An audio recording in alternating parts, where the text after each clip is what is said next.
ધોરણ 9ના ફટાકેદાર ફુર્રાટ વિદ્યાર્થીઓનું સ્વાગત છે. ચેપ્ટર નંબર 3 સામાજિક વિજ્ઞાનની અંદર તમારું સ્વાગત છે. નામ છે નૂતન વિશ્વ તરફ પ્રયાણ. નૂતન એટલે નવું, વિશ્વ એ ખબર છે, પ્રયાણ એટલે આગે કૂચ, આગે બળ, ઢીંકા ચકા. હા, નૂતન વિશ્વ તરફ આગે કૂચ શું કામ? તો કે જો પહેલું વિશ્વ યુદ્ધ થયું એને પહેલાં આખા વિશ્વમાં કેટલી બધી લડાઈઓ થઈ, લોકો ઝઘડીને થાકી કરતા ઘણા બધા એવા નેતાઓ એ સમયે પહેલા વિશ્વયુદ્ધ પહેલાંની વાત છે તો જેને આખા વિશ્વ ઉપર કબજો કરી લેવો હતો. આખું વિશ્વ મારું, આખા વિશ્વ ઉપર મારું રાજ હાલવું જોઈએ, આવું બધા વિચારતા હતા ઘણા બધા.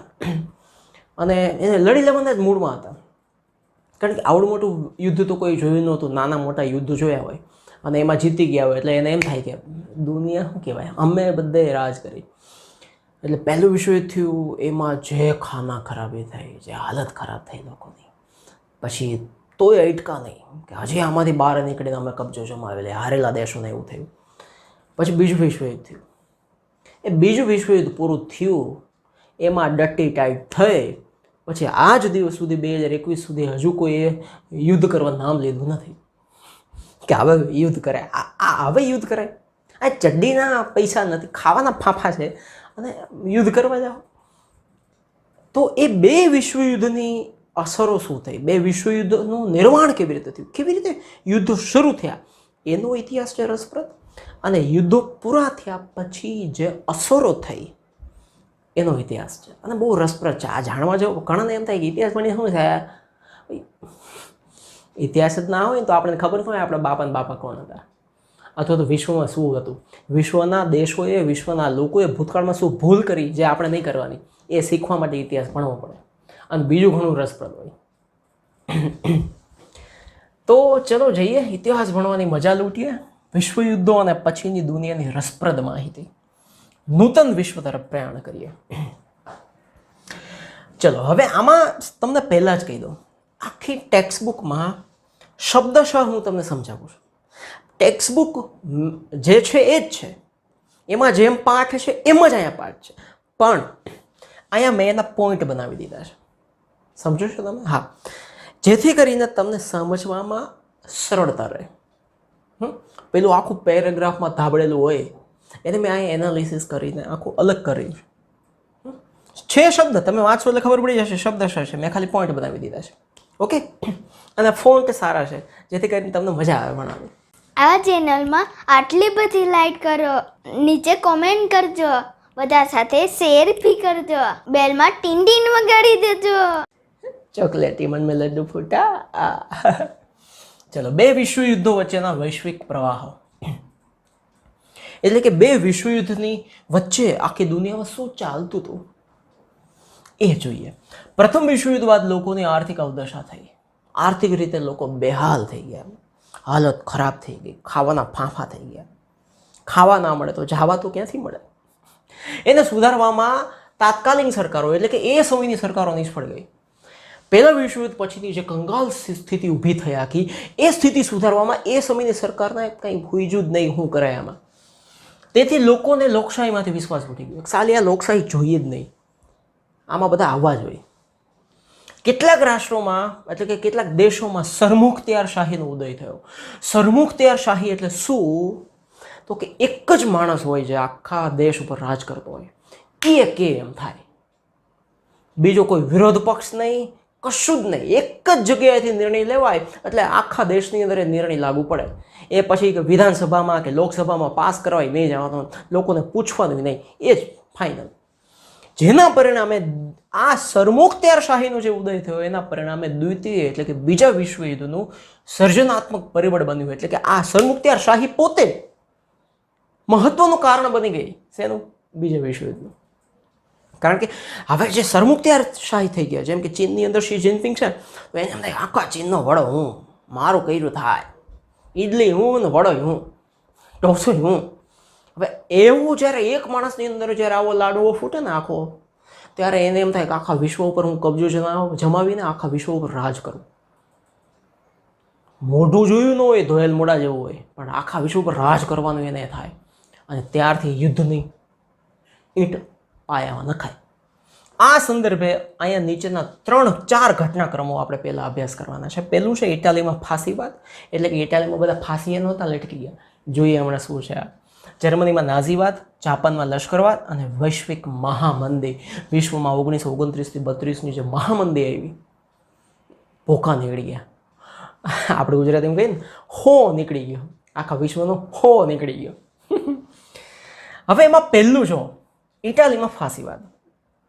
શું છે ફાંસીવાદ હમણાં ખબર પડી જશે. હવે જો અહીંયા એક પછી એક પોઈન્ટ હું તમને સમજાવું છું. ઇટાલીમાં ફાંસીવાદ, પહેલો પોઈન્ટ. પ્રથમ વિશ્વયુદ્ધમાં ઇટાલી વિજેતા રાષ્ટ્રના પક્ષે હતું. જે દેશ પહેલા વિશ્વયુદ્ધમાં વિજેતા થયા એના પક્ષે જ હતું ઇટાલી, એટલે ઇટાલી જીત્યું જ કહેવાય. અને એમના પક્ષે રહીને ઇટાલીએ યુદ્ધ કર્યું હતું. એટલે જે વિજેતા પક્ષને બધાને મળે, ધારો કે આપણે 4 જણા ગેમ રમતા હોય, એમાંથી 2 જણા જીતી જાય તો 2 જણા સરખે ભાગે બધું મળે ને. તો ઇટાલી વિજેતા દેશોના પક્ષમાં હતું અને એની સાથે જ લડતું હતું. એમાં ઇટાલીને $12 અબજ જંગી ખર્ચ થયો. જીતવું એ હેલું થોડું છે. $12 અબજ એટલે કે 12 અબજ રૂપિયા, અને એ પાછા એ સમયનું જે ડોલર હશે એટલા અબજ રૂપિયા એને ઇટાલીએ પોતે ખર્ચ કર્યો યુદ્ધમાં. 6 લાખ સૈનિકો મરી ગયા. ઇટાલીના 6 લાખ સૈનિકો મરી ગયા. $12 અબજ ખર્ચ થયો. છતાં વિજેતા મિત્ર રાષ્ટ્રો એટલે કે જેના પક્ષે રહીને ઇટાલી યુદ્ધ લડતું હતું એ એકેય દેશોએ ઇટાલીને મનગમતા પ્રદેશ ન દીધા અને પોતાએ બધાએ મનગમતા પ્રદેશ લઈ લીધા. ઇટાલીને પૂછ્યું નહીં, ફોન ન કર્યો, વોટ્સઅપ ના કર્યું, ચિઠ્ઠી લખવાની તો વાત જ જુદી છે. ઇટાલીની ઉપેક્ષા થઈ. ઉપેક્ષા એટલે ઇટાલીને સામે જ ના જોયું. ઇટાલીએ $12 અબજ ખર્ચ કર્યો, 6 લાખ સૈનિકો એના ખુદના મરી ગયા, તો એને જે પ્રદેશો મળવા જોઈએ ને, નહીં, ઉપેક્ષા કરી. ઉપકાર કરવો જોઈએ. જે એને ઇટાલીએ આટલું કર્યું અમારા માટે, તો આપણે એને સામેથી 2 પ્રદેશ આપીએ, કાંઈ નહીં. આટલું બધું થયું છતાં ઉપેક્ષા કરી એને સાઈડમાં કરી દીધું. એટલે ઇટાલી રોષે ભરાય, સમસમી ગયું. ઇટાલીનો જો આ પોઈન્ટ જે છે ને એ મેઇન પોઈન્ટ છે. ઇટાલીનો રાષ્ટ્રીય સ્વમાન ભંગ થયો. આખા દેશને એમ થયું કે આ તો આપણી ઇજ્જત ઉપર, આપણી ઇજ્જતના તો કાંકરા કરી નાખ્યા. એટલે ઇટાલીની સરકાર જ જવાબદાર છે આના માટે. ઇટાલીની સરકાર જ આના માટે જવાબદાર છે કે આપણા દેશનું આવું હળહળતું અપમાન, 6 લાખ સૈનિકો આપી દીધા, $12 અબજ ખર્ચ કરી નાખ્યો, અને આવું અપમાન આપણે એક પ્રદેશ ના આપ્યો. એમ માનીને ઇટાલીની જનતા રાષ્ટ્રીય અપમાનનો બદલો લેવાના મૂડમાં આવી ગઈ. હવે આ અપમાનનો તો બદલો લેશું. તું જોવો હવે ઇટાલીને આવા કપરા સંજોગોમાંથી ઉગારવા માટે ઇટાલીની પરિસ્થિતિ ખરાબ થઈ ગઈ. લોકોમાં રોષ છે. એ સમયે એક માણસનો ઉદય થાય છે ઇટાલીમાં, અને એનું નામ છે બેનિટો મુસોલિની. ખતરનાક માણસ, કાચા ચીભડાની જેમ લોકોને ખાઈ જતો માણસ. બેનિટો મુસોલિનીએ ઇટાલીમાં ફાસિસ્ટ પક્ષની સ્થાપના કરી. કયા પક્ષની સ્થાપના કરી બેનિટો મુસોલિનીએ? ફાસિસ્ટ પક્ષની. આ ફાસિસ્ટ પક્ષ ઉપરથી અહીંયા નામ છે ઇટાલીમાં ફાંસીવાદ. આ ફાસિસ્ટ, શું? ફાસિસ્ટ. યાદ રાખજો, 1 માર્કની અંદર પૂછાઈ શકે કે બેનિટો મુસોલિનીએ ઇટાલીમાં કયા પક્ષની સ્થાપના કરી? ફાસિસ્ટ પક્ષની સ્થાપના કરી. જેવી રીતે અહીંયા ભારતીય જનતા પક્ષ છે, કોંગ્રેસ છે, વગેરે વગેરે છે, એવી રીતે ઇટાલીમાં ફાસિસ્ટ પક્ષની સ્થાપના બેનિટો મુસોલિનીએ કરી. એવા સમયમાં જ્યારે ઇટાલીના લોકોની અંદર રોષ ભભૂકતો હતો, આગ ભભૂકતી હતી કે અમારા દેશનું અપમાન કર્યું છે, અમે નહીં સહેંગે. એનું પ્રતિક, પક્ષની સ્થાપના કરે એટલે એનું પ્રતિક પણ હોય. તો એનું પ્રતિક શું હતું? એટલે કે એનું સિમ્બલ શું હતો? તો કે લાકડાની ભારી. આ લાકડાની ભારી છે, અને કુહાડી, આ એની કુહાડી છે. આ એના પક્ષનું ચિહ્ન હતું. જેમ ભાજપનું કમળ છે, કોંગ્રેસનું પંજો છે, એવી રીતે આ લાકડાનો ભારો અને કુહાડો આ ફાસિસ્ટ પક્ષનું ચિહ્ન બની ગયું.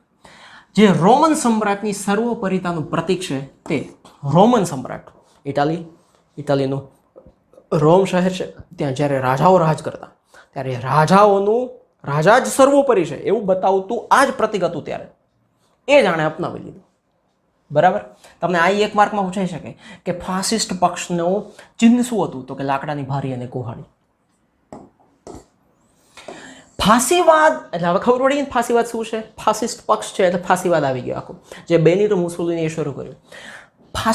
ફાસીવાદ ઇટાલીના કયા શબ્દ ઉપરથી આવ્યો? તો કે ફાસે જે શબ્દમાંથી આવ્યો. શેમાંથી આવ્યું? ફાસે જે શબ્દમાંથી. આ ફાસે જે શબ્દનો અર્થ શું થાય? બધી વસ્તુઓ પર રાજ્યોનો અધિકાર થાય છે. એટલે કે જેટલી આખા ઇટાલીની અંદર વસ્તુઓ છે, પછી વૃક્ષોથી લઈને જમીનથી લઈને બધી જ વસ્તુ ઉપર એ રાજ્યનો જ અધિકાર છે. એવું ફાસે જે શબ્દનો અર્થ થાય. એના ઉપરથી ફાસિસ્ટ પક્ષ બન્યો. લાકડાનો ભારો અને કુહાડ. મુસોલિનીનો મુદ્રાલેખ હતો. મુસોલિની શું માનતો હતો? મુસોલિની એક જ વાક્યની અંદર એક જ સૂત્રમાં માનતો હતો. શું? એક પક્ષ એક જ નેતા. આખા દેશની અંદર એક જ પક્ષ હોવો જોઈએ અને એ પક્ષનો એક જ નેતા હોવો જોઈએ. બીજો પક્ષ જ નહીં, બીજો નેતા જ નહીં. બધા જાય ચૂલામાં અથવા તો જે તે જગ્યાએ જ્યાં જવું હોય ત્યાં ગોઠવાઈ જાય, પણ એક જ પક્ષ એક જ નેતા એક માર્કની અંદર આવી શકે. મુસોલિની શેમાં માનતો હતો? એનો મુદ્રાલેખ શું હતો? એક પક્ષ એક નેતા. તેણે પોતાના પક્ષના સ્વયંસેવકોને લશ્કરી તાલીમ આપી કે કોઈની પણ સામે લડી જાય અને જીતી જાય અને દેશ માટે જરૂર પડે તો બલિદાન આપી શકે અને જરૂર પડે તો બીજાની હત્યા કરી નાખે. એવી લશ્કરી તાલીમ મુસોલિનીએ એના દેશના લોકોને આપી, એના સ્વયંસેવકોને આપી, એના પક્ષના લોકોને આપી. એમનો ગણવેશ શું હતો? કાળા કલરનો હતો, બ્લેક કલરનો યુનિફોર્મ હતો. મુસોલિનીએ સત્તા પર આવ્યા પછી ભૂમધ્ય સમુદ્રમાં સત્તા ઉપર જો લોકશાહી હતી ઇટાલીમાં ખતમ થઈ ગઈ. સીધો જ આવ્યો મુસોલિની. મુસોલિનીનું એક જ સૂત્ર હતું, એક જ પક્ષ, એક જ નેતા, ફાસિસ્ટ. એને જેવો સત્તા ઉપર માણસ બેઠો એટલે પહેલો ધંધો એણે કર્યો ભૂમધ્ય સમુદ્ર છે, બરાબર છે, યુરોપમાં. એ ભૂમધ્ય સમુદ્રમાં બે ટાપુ છે. એકનું નામ છે રોડ્સ અને બીજા ટાપુનું નામ છે ડોડિકાનીઝ. આ બે ટાપુ છે, રોડ્સ અને ડોડિકાનીઝ, ભૂમધ્ય સમુદ્ર. આ બે ટાપુ ત્યાં તુર્કી લોકોનું રાજ હતું. કોણ? તુર્કી લોકોનું. મુસોલિની ઇટાલીમાં સત્તા ઉપર આવ્યો એટલે એણે તરત જ સીધું જ ભૂમધ્ય સમુદ્રની અંદર પોતાના લશ્કરને લઈને ચડાઈ કરી દીધી અને આ રોડ્સ અને ડોડિકાનીઝ ટાપુ તુર્કી પાસેથી પડાવી લીધા, કબજે કરી લીધા અને તુર્કીઓને કાઢી મૂક્યા. તુર્કી ફુરકી. ત્યારે બરાબર સાલ આવી 1924. 1924માં અલ્બેનિયા, એબિસિનિયા અને ફ્યુમ. અલ્બેનિયા, એબિસિનિયા, એબીસી આવે ને, હા, અલ્બેનિયા, એબિસિનિયા અને ફ્યુમ, આ ત્રણ બંદર, આ ત્રણ વાંદરાઓને જીતી લીધા. વાંદરા નહીં, બંદર. બંદર એટલે શું? જ્યાં વહાણો આવતા જતા હોય એને બંદર કહીએ ને આપણે, પોર્ટ કહીએ ઇંગ્લિશમાં. એ ત્રણ બંદરે જીતી લીધા. રોડ્સ, ડોડિકાનીઝ ટાપુ જીતી લીધા તર્કી પાસેથી. અલ્બેનિયા, એબિસિનિયા અને ફ્યુમ બંદર જીતી લીધા. આટલી સફળતા મેળવ્યા બાદ મુસોલિનીએ શું કર્યું? માણસને સફળતા મળે પછી એને એમ લાગે કે હવે મારે કોઈની જરૂર નથી. સીધો જ રાષ્ટ્રસંઘ, જ્યારે પહેલું વિશ્વયુદ્ધ પૂરું થયું પછી જે રાષ્ટ્રસંઘની સ્થાપના થઈ હતી આખી, કે એની અંદર બધા દેશો જોડાયા હતા અને એની અમુક નીતિઓ હતી કે શાંતિ રાખવી ને લડાઈ ના કરવી ને ઘણું બધું. આટલું જીતી લીધા પછી મુસોલિનીએ રાષ્ટ્રસંઘમાંથી છેડો ફાડી નાખ્યો. નથી જરૂર મારે રાષ્ટ્રસંઘમાં રહેવાની, હાલો, જે જરૂર હતી ત્યારે કંઈ આપ્યું નહીં. અને ઇટાલી કોની સાથે જોડાઈ ગયું? રોમ, બર્લિન અને ટોક્યો ધરીમાં જોડાઈ ગયું. રોમ એટલે ઇટાલીનું શહેર, બર્લિન એટલે જર્મનીનું શહેર અને ટોક્યો એટલે જાપાનનું શહેર. મતલબ જર્મની અને જાપાનની સાથે ઇટાલીએ મેળ કરી દીધો, એની સાથે દોસ્તી કરી લીધી, એ ધરીમાં જોડાઈ ગયું. આમ ઇટાલી દ્વિતીય વિશ્વયુદ્ધ માટેનું જવાબદાર પરિબળ બન્યું. ખબર પડી ગઈ ઇટાલીનો ફાસીવાદ આખો ખ્યાલ આવી ગયો, મગજમાં ઉતરી જ ગયો હોય. આમાં કોઈ બીજી વાત જ નથી. $12 અબજ ખર્ચ કર્યો, 6 લાખ સૈનિકોની જાનહાનિ થઈ, છતાં મનગમતા પ્રદેશો ના મળ્યા. ઇટાલી રોષે ભરાણો. મુસોલિની આવ્યો, ફાસિસ્ટ પક્ષની સ્થાપના કરી. લાકડાની વારી અને કોહાડીનું ચિહ્ન હતું. ફાસે જે શબ્દ ઉપરથી આવ્યો, રાજ્યનો અધિકાર થાય, એક પક્ષ એક નેતા, એવું મુસોલિની માનતો હતો. તાલીમ આપી લશ્કરી, કાળા કલરનો યુનિફોર્મ પહેરાયો. રોડ્સ, ડોડિકાનીઝ, અલ્બેનિયા, એબિસિનિયા અને ફ્યુમ, આટલા પ્રદેશો એને જીતી લીધા. રાષ્ટ્રસંઘમાંથી છેડો ફાડી નાખ્યો અને રોમ, બર્લિન, ટોક્યો ધરીમાં જોડાઈ ગયું અને બીજા વિશ્વયુદ્ધનું પરિબળ બની ગયું. હવે છે જર્મનીમાં નાઝીવાદ. આ ઇટાલીના ફાસીવાદ કરતા ખતરનાક. જર્મનીમાં નાઝીવાદ. ફાસીવાદ એટલે ફાસિસ્ટ પક્ષ હતો એના ઉપરથી ફાસીવાદ બન્યો. આ નાઝી પક્ષ ઉપરથી નાઝીવાદ બન્યો. જો પ્રથમ વિશ્વયુદ્ધમાં જર્મની હારી ગયું, ઇટાલી જીતી ગયું હતું, પણ એને જોઈએ એવા પ્રદેશો ના મળ્યા એટલે રોષે ભરાણું. અહીં જર્મની હારી ગયું, આર્થિક રીતે ભાંગી પડ્યું, ખાવાના ફાંફા થઈ ગયા. કશું જ ના રહ્યું એના ભાગમાં. પેરિસની શાંતિ પરિષદ, પેરિસની અંદર શાંતિ પરિષદ થઈ હતી. પેરિસ જે શહેર છે એ ફ્રાન્સનું મુખ્ય રાજધાની શહેર છે પેરિસ, જ્યાં એફિલ ટાવર આવેલો છે. ત્યાં શાંતિ પરિષદ થઈ ગઈ. હવેથી બધા શાંતિ રાખશે ને કોઈ લડશે નહીં. પેરિસની બાજુમાં એક શહેર છે, એ શહેરનું નામ છે વર્સેલ્સ, પણ ખરેખર એનો ઉચ્ચાર છે વર્સાઈ. વર્સાઈ નામનું શહેર છે. એ શહેરમાં એક સંધિ થઈ. એમાં જર્મનીને જેટલા રાષ્ટ્રો જીતી ગયા હતા, જેટલા દેશો પહેલા વિશ્વયુદ્ધમાં જીતી ગયા હતા, એ બધા દેશોએ જર્મનીના સામે ટેબલ ઉપર બેહાડ્યું. આટલી આટલી વસ્તુમાં સાઇન કર, ચાલ કર, સાઇન કર ને તું સહી કર, કરશે. અને બળજબરીથી સહી કરાવી. જર્મનીને સહી કરવાની ફરજ પાડી. હવે એ આખી સંધિ તો જુદી છે. એમાં કેટલા કરોડ રૂપિયા જર્મનીએ આપવા પડ્યા, એના કેટલા પ્રદેશો જર્મની આપી દેવા પડ્યા, એની નદી, એના ખનિજો, ઘણું બધું આપી દેવું પડ્યું. એક તો બેહાલ થઈ ગયું હતું, ઉપરથી આટલું બધું છીનવી લીધું. પછી જર્મની મગજ જાય. આ અન્યાયી સંધિથી જર્મન પ્રજા ક્રોધિત થઈ ગઈ. વहाँ ઇટાલીની પ્રજા ક્રોધિત થઈ હતી, અહીં જર્મન પ્રજા ક્રોધિત થઈ. ત્યાં ઇટાલીમાં ક્રોધિત થઈ ત્યારે બેનિટો મુસોલિની આવ્યો. અહીંયા એડોલ્ફ હિટલર આવ્યો. કોણ આવ્યો? Adolf Hitler. હમણાં તમને ફોટો બતાવું. ખતરનાક માણસ હો. મુસોલિનીનો દાદો કહેવાય ને એવો માણસ. એડોલ્ફ હિટલર આવ્યો. રાષ્ટ્રીય સમાજવાદી જર્મન કામદાર પક્ષમાં જોડાયો 1919. આ પક્ષ નાઝી પક્ષ તરીકે જાણીતો હતો. કયો પક્ષ નાઝી પક્ષ તરીકે જાણીતો હતો તમને પૂછાઈ શકે એક માર્કમાં. તો રાષ્ટ્રીય સમાજવાદી જર્મન કામદાર પક્ષ હતો, એ નાઝી પક્ષ તરીકે જાણીતો હતો. નાઝી પક્ષની વિચારસરણીમાં રાષ્ટ્રવાદ અને સમાજવાદનો સમન્વય હતો. આ નાઝી પક્ષની વિચારસરણીમાં બે વસ્તુ હતી. એક તો રાષ્ટ્રવાદ, આપણો દેશ બધું જ, બીજા બધા દેશ હોવા જ ન જોઈએ. આ રાષ્ટ્રવાદ જે હોય જર્મની, જર્મન સિવાય કાંઈ નહીં. અને સમાજવાદ, આપણા દેશના લોકોનું બધું કરો બસ. આ બેનો સમન્વય હતો. હવે શું થયું? એ જ સમયે બરાબર શું થયું? જર્મનીના રાષ્ટ્રપતિ હતા, એનું નામ હતું હિન્ડેનબર્ગ. એ હિન્ડેનબર્ગ છે ને ગુજરી ગયા. હવે રાષ્ટ્રપતિ હિન્ડેનબર્ગ ગુજરી ગયા. હવે ત્યાં કોણ આવે? એવો માણસ આવવો જોઈએ કે જર્મનીને આવી ખરાબ પરિસ્થિતિમાંથી બહાર કાઢે. હવે એ પરિસ્થિતિમાંથી બહાર કાઢવા માટે હિટલરે રાષ્ટ્રપતિ પદ ધારણ કરી લીધું. પોતે રાષ્ટ્રપતિ પદ લીધું. લાવ મારા હાથમાં સત્તા જર્મનીની, હવે જો હું શું કરું એ વિશ્વ જોઈ રાખે. અને સરમુખત્યારશાહી સ્થાપિત હતી. જે બેનિટો મુસોલિનીએ ઇટાલીમાં સરમુખત્યારશાહી સ્થાપી, એક જ પક્ષને, એક જ નેતા, એક જર્મનીએ સ્થાપી દીધી. હિટલરે જર્મનીમાં. હું જ જર્મનીનો વડો, હું જ જર્મનીનો રાજા, હું કહું એમ થાય બસ. લશ્કર મારા ઈશારે ચાલે. અને હિટલરે ભાઈ ઉગ્ર અને આક્રમક નીતિ અપનાવી. ભાઈ જર્મન પ્રજાને સંકુચિત રાષ્ટ્રવાદ તરફ દોરી દીધી. સંકુચિત રાષ્ટ્રવાદ એટલે શું? જે છે એ જર્મનીને ફાયદો થાય તો આખા વિશ્વને હેરાન કરવામાં, મારી નાખવામાં, હળગાવી દેવામાં કોઈના બાપનું કંઈ જતું નથી. જર્મન પ્રજા જ સુખી થવી જોઈએ, જર્મનીઓ જ સુખી થવા જોઈએ, બીજું કોઈ નહીં.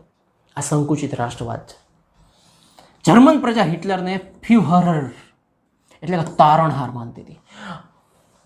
આયા રે કહાં સે વો આયા રે, હમારા ખુદા, હમારા ભગવાન, હમારા તારણહાર આયા. પેલા મૂવીની અંદર છે જ ને, કયું મૂવી યાર, તાણે ભૂલાઈ જાય યાર મને. આ વાંધો છે, કંઈ વાંધો નહીં, યાદ આવશે ત્યારે કહીશ. તો એની અંદર કેમ છે કે પેલા બધા ગોલ્ડ, સોનાની ખાણોમાં બધા કામ કરતા હોય, અને ત્યાં પેલો હીરો જાય છે. તમને મૂવીનું નામ યાદ આવી ગયું છે. અને બધા એમ થઈ ગયા, હા આ માણસ આપણને આ બધી ચુંગલમાંથી છોડાવશે. એવી રીતે હિટલરને બધા માનતા હતા. આમ જો છે તો હુક લકડી ને, આ લડવા જાય તો આને એક લાકડી કોક મારે બઠો પડી જાય. પણ એની સ્પીચ ને એની આક્રમકતા ખતરનાક હતી. એ જે જર્મનીમાં શરૂ કરે,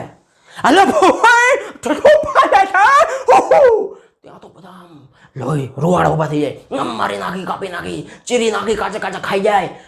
આવી એની સ્પીચ હતી. કોણ? Hitler, German. આ હિટલર છે. જો હમણાં એનો આવશે, એના ગણવેશ ઉપરની વાત આવશે. જો અહીં લખ્યું છે નીચે, હા, નાઝીવાદના સૈનિકો ભૂરા રંગનો પોશાક પહેરતા હતા, ઇટાલીવાળા કાળા પહેરતા હતા. આ ભૂરા રંગનો, જો ભૂરા રંગનો પોશાક એટલે કે યુનિફોર્મ છે. તેઓ ખભા ઉપર લાલ રંગની પટ્ટી, જો આ ખભા ઉપર લાલ રંગની પટ્ટી છે, બધાના ખભા ઉપર હશે, છે ને. હવે એ પટ્ટીમાં શું છે? જો સ્વસ્તિક જેવું પ્રતીક લગાવતા હતા. સ્વસ્તિક જેવું. સ્વસ્તિક ખરેખર કેવું હોય? આમ હોય. સોરી, આ સ્વસ્તિક આમ હોય, આપણો સ્વસ્તિક. પણ એ ઊંધો સ્વસ્તિક લગાવતા હતા. ઊંધો અને થોડોક આડો એવો સ્વસ્તિક લગાવતા હતા. આ એના જો અહીંયા છે, અહીંયા છે. હા, ઊંધો નાગ એવું સ્વસ્તિકનું ચિહ્ન લગાવતા હતા. હવે શું થયું? જો સત્તા પર આવ્યા પછી હિટલરનો એક હતું સત્તાવાદી અને યુદ્ધપ્રિય સ્વભાવ સ્પષ્ટપણે જોવા મળ્યો. સત્તા ઉપર જેવો આવી ગયો, રાષ્ટ્રપતિ પોતે બની ગયો જર્મનીનો, એટલે એનો સ્વભાવ કેવો હતો? સત્તાવાદી. જર્મન સત્તા બધે હોવી જોઈએ. બીજું યુદ્ધપ્રિય, એને યુદ્ધ બહુ ગમતા, ગમે ત્યાં જાય લડાઈ કરી આવે, યુદ્ધનું નક્કી કરી આવે. એનું મુખ્ય ધ્યેય એક જ હતું, જોયું તમે? જો બધાનું આ જ મુખ્ય ધ્યેય છે સાહેબ. જો જર્મનીના એક મહત્વની સત્તા તરીકેના ઉદયનું હતું. આખા વિશ્વની અંદર જર્મન સત્તા કામ કરવી જોઈએ, જર્મની સુપર પાવર બનવું જોઈએ, સર્વસ્વ સત્તા બનવી જોઈએ આખા વિશ્વની. આ એનું ધ્યેય હતું. પરંતુ એની નીતિઓનું લક્ષ્ય જર્મન જાતિના શુદ્ધિકરણના નામે. પણ એની નીતિ કેવી હતી કે જે ઓરિજિનલ જર્મન જાતિના છે, એટલે કે જે જર્મન લોકો છે, ખરા જર્મન લોકો, એને શુદ્ધ કરવા. હવે એ સમયે જર્મનીમાં યહૂદીઓ રહેતા હતા, જીપ્સીઓ રહેતા હતા. એ બંને યહૂદીઓ અને જીપ્સીઓને કાઢવી નાખવાના. દેશમાં હોવા જ ન જોઈએ, હોવા જોઈએ. અને પછી એમ કહી દઈએ તો એ બરાબર છે કે ભાઈ તમે આટલા મહિનાનો સમય આપીએ છીએ, દેશ છોડીને ગમે તે નીકળી જજો. એમ નહીં, જ્યાં જ્યાં યહૂદીઓ દેખાય, જ્યાં જ્યાં જીપ્સી લોકો દેખાય, એને મારી નાખે, કાચે કાચા મારી નાખે, ગેસની ચેમ્બરોમાં નાખીને ગુંગળાવીને મારી નાખે, ગોળીઓ મારીને મારી નાખે. કેવા કેવા બીજા જુલ્મો થતા હોય તો કલ્પનામાં આવે ખાલી. અને બીજું, માનસિક રીતે વિક્ષિપ્ત લોકો, અસ્થિર લોકો હોય, જે ગાંડા લોકો હોય, માનસિક રીતે વિકલાંગ જે લોકો હોય, એને જર્મનીનો હિટલર એમ જ માનતો હતો કે આ લોકો આપણા દેશના શું કામમાં આવવાના છે, એને મારી નાખો. એને નાશ કરવાનું એનું મુખ્ય લક્ષ્ય હતું. જોયું તમે? આ એને ખરાબ રસ્તે દોરી ગયું. બીજા વિશ્વયુદ્ધના અંત સુધીમાં અસંખ્ય યુરોપના જેટલા યહૂદીઓ હતા, લાખો યહૂદીઓને જર્મનીના હિટલરે મારી નાખ્યા. એ જે મારી નાખવાની એ જે કથાઓ છે ને, એ તો તમને રોવાડા ઊભા કરી દે, પરસેવો વાળી દે, આંખમાંથી લોહીના આંસુઓ લઈ આવી દે, એવી કથાઓ છે. એના માટે એક અલગ ચેનલ રાખીને આપણે શરૂ કરવું પડે, જે હોલોકાસ્ટ કહેવાય, જેને નરસંહાર કહેવાય. કેટલાય સ્ત્રી પુરુષો બાળકોને જીવતે જીવતા ગુંગળાવીને મારી નાખવા, હળગાવીને મારી નાખવા, એના ઉપર બળાત્કારો કરવા, કેટલી બધી ઘટનાઓ, જુલ્મો ગજબ કર્યા છે એના લશ્કરે. હિટલરનો વિસ્તારવાદ એટલે શું? પોતાના દેશનો વિસ્તાર કરવો, જુદા જુદા પ્રદેશો જીતીને જર્મનીમાં ભેળવી દેવા, પડોશી દેશો સાથેના લશ્કરી પગલાં અને ચોક્કસ જૂથનો નાશ કરવાની. ચોક્કસ જૂથ એટલે શું? યહૂદીઓ, જીપ્સીઓ, માનસિક રીતે વિક્ષિપ્ત લોકો, એનો નાશ કરી નાખવાની. આ નીતિ જે એની હતી, બીજા વિશ્વયુદ્ધ તરફ એને દોરી ગઈ. ફર્સ્ટ ઇટાલી, ફાસીવાદ, બેનિટો મુસોલિની. બીજું જર્મન, હિટલર, નાઝીવાદ, અને બીજા વિશ્વયુદ્ધ તરફ. હવે ત્રીજું કારણ છે જાપાન. જાપાનમાં લશ્કરવાદ આવ્યો. ઇટાલી ફાસીવાદ, જર્મની નાઝીવાદ અને જાપાનમાં લશ્કરવાદ આવ્યો. પ્રથમ વિશ્વયુદ્ધ બાદ 1919ની વર્સેલ્સની સંધિમાં, વર્સેલ એટલે વરસાઈ બોલાય છે, ખબર છે? વર્સેલ્સની સંધિમાં જાપાનને પોતાની ધારણા મુજબના ચીનના પ્રદેશનો લાભ મળ્યો નહીં. 1919ની જે વર્સેલ્સની સંધિ થઈ એટલે જાપાનને એમ થયું કે ચીનના અમુક પ્રદેશો એને પહેલેથી મનમાં ગોઠવી રાખ્યું હતું કે આટલા પ્રદેશો તો મળવા જોઈએ. હવે એને મળ્યા નહીં અને ત્યાં એની દુખતી રગ ઉપર કોઈ હાથ મૂકી દીધો અને એની હાલત ખરાબ થઈ. જર્મનીના ઘણા સંસ્થાનો ઇંગ્લેન્ડ અને ફ્રાન્સે વેચી લીધા. જાપાનને મિટિંગમાં એનું બોલાવ્યું અને એમય કીધું નહીં કે તું રાખજે, પોતાની રીતે વેચી લીધું. જાપાને બારોબાર એમ કીધું કે અમે શું કાંઈ અહીં બારગામથી આવ્યા છે. આનાથી જાપાનનો અસંતોષ થયો. ઇટલીમાં જેમ થયું, જેમ જર્મનીમાં થયું, એવી જ રીતે જાપાનમાં થયું. 21-22ની વોશિંગ્ટન પરિષદ થઈ. વોશિંગ્ટન અમેરિકાનું શહેર છે, ત્યાં આખી પરિષદ ગોઠવાઈ. એમાં ઇંગ્લેન્ડ અને અમેરિકાના નૌકાદળના ફક્ત 35% નૌકાદળ રાખવાની દરખાસ્ત જાપાનને સ્વીકારવી પડી. ઇંગ્લેન્ડ અને અમેરિકાના નૌકાદળના ફક્ત 35% જ નૌકાદળ તમે રાખી શકો. એટલો જ તમે નૌકાદળ એટલે ખબર છે ને, જે નેવી જેને ઇંગ્લિશમાં કહેવાય, જે દરિયામાં રહીને યુદ્ધ લડે, એ 35% જ નૌકાદળ રાખવાની જે દરખાસ્ત અમેરિકા અને ઇંગ્લેન્ડે કરી, એ જાપાને બળજબરીથી ફરજિયાતપણે સ્વીકારવી પડી. સમસમી તો ગયું જાપાન, ત્યાં જઈને એમ થઈ ગયું આ કરવાનું.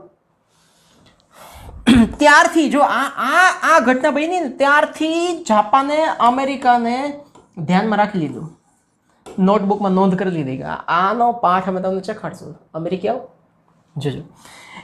પછી શું થયું?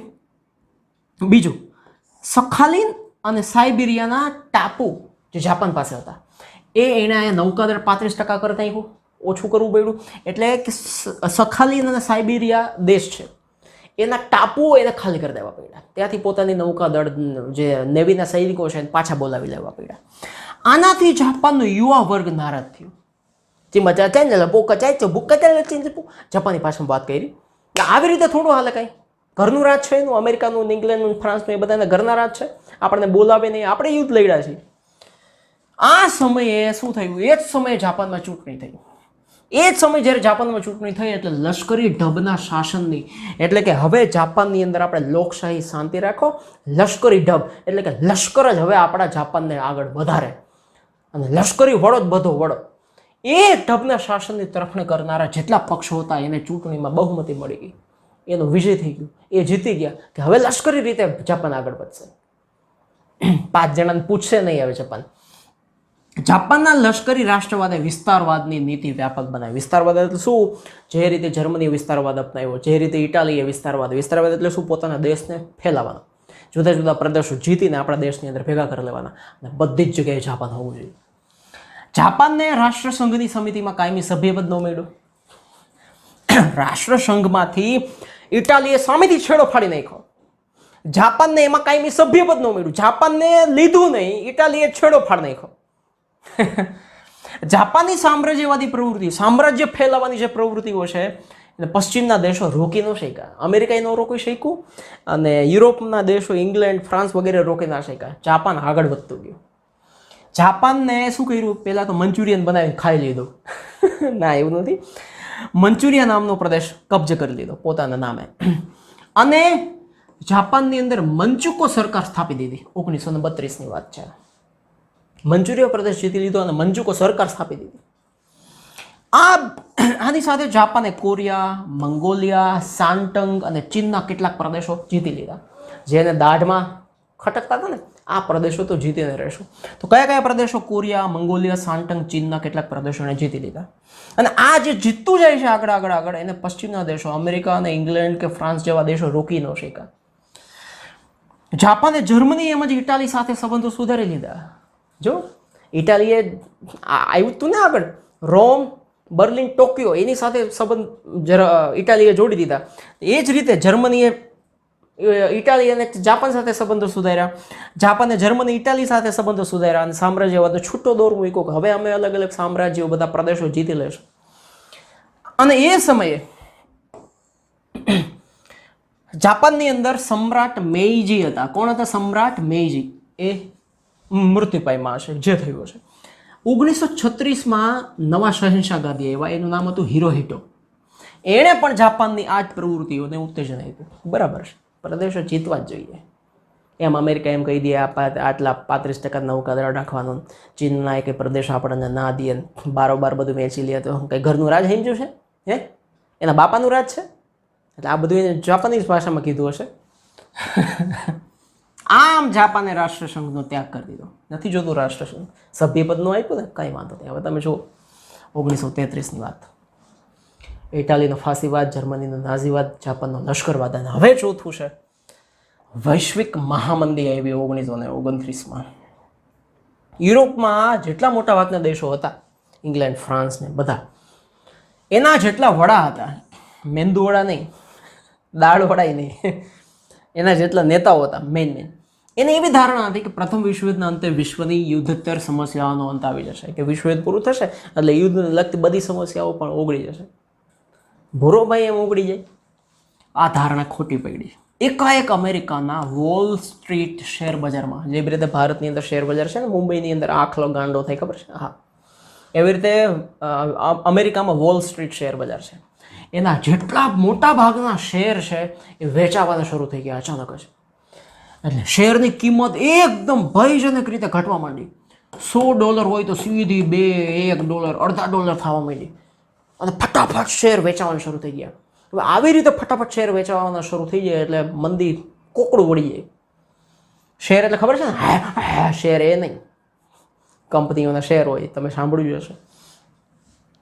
એથી વિવેચકોને વોલ સ્ટ્રીટ સંકટના નામથી ઓળખાય. આ જે વોલ સ્ટ્રીટની અંદર અમેરિકામાં મોટાભાગના શેરો ભયજનક સપાટીએ ઘટવા માંડ્યા અને વેચાવા માંડ્યા, એ જે સંકટ આવ્યું એને લોકોએ શું નામ આપ્યું? વોલ સ્ટ્રીટ સંકટ.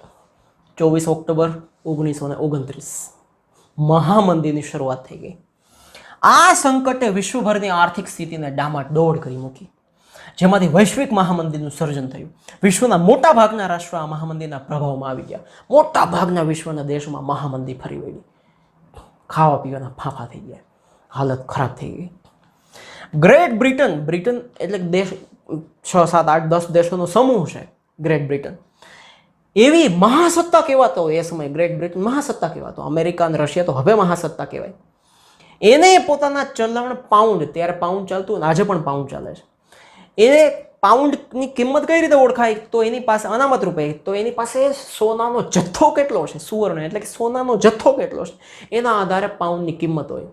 એ નીતિ મહાસત્તાઓ બનાવી શકે કે આટલું સોનું હોય તો તમારો રૂપિયો આટલો, તમારો ડોલર 50 રૂપિયા, રૂપિયાની કિંમત આટલી, ડોલરની કિંમત આટલી, પાઉન્ડની કિંમત આટલી. જેટલું સોનું હોય એના આધારે એ કિંમત થાય. એ નીતિ ગ્રેટ બ્રિટન જેવી મહાસત્તાએ કેન્સલ કરી દેવી પડી. પૈસા છાપવા માંડો, સોનું બોનું પછીની વસ્તુ છે. એનો પ્રભાવ વિશ્વના બીજા દેશો ઉપર પડ્યો, આંતરરાષ્ટ્રીય વેપાર ઉદ્યોગ ઉપર પડ્યો. સીધી વાત છે ને, ડોલરનો ભાવ 50 રૂપિયા હોય ને અચાનક જ 20 રૂપિયા થઈ જાય ને અચાનક 150 રૂપિયા થઈ જાય તો વેપારમાં તો તડફડાટ થઈ જાય ને આખી. અમેરિકા જેવા સમૃદ્ધ રાષ્ટ્રો આર્થિક સ્થિતિની અવગણના કરીને પણ કડક નિયંત્રણો મૂકવા પડ્યા કે આર્થિક સ્થિતિ તેલ લેવા જાય, નિયંત્રણ કડક કંટ્રોલ કરો અત્યારે. અને વિશ્વ વ્યાપાર ઘટીને અડધો થઈ ગયો. 100% જે વિશ્વ વ્યાપાર હતો એ 50% આવીને ઊભો રહી ગયો. એવી જબરદસ્ત મંદી આવી ગઈ. એને લીધે બીજા વિશ્વયુદ્ધની રૂપરેખાનું સર્જન થયું. આ 4 મુખ્ય પરિબળ થઈ ગયા, યાદ રાખજો. ઇટાલીમાં ફાસીવાદ, જર્મનીમાં નાઝીવાદ, જાપાનમાં લશ્કરવાદ અને વિશ્વની મહામંદી 1929 થી 32. હવે અહીંયા છે દ્વિતીય વિશ્વયુદ્ધ. 1939 થી 1945ની આ વાત છે. એના પરિબળો ભણવાના છે. પ્રથમ વિશ્વયુદ્ધના અંતે થયેલું. હવે ખબર પડી ને તમને આપણે ક્યાંથી શરૂ કરવાના છે?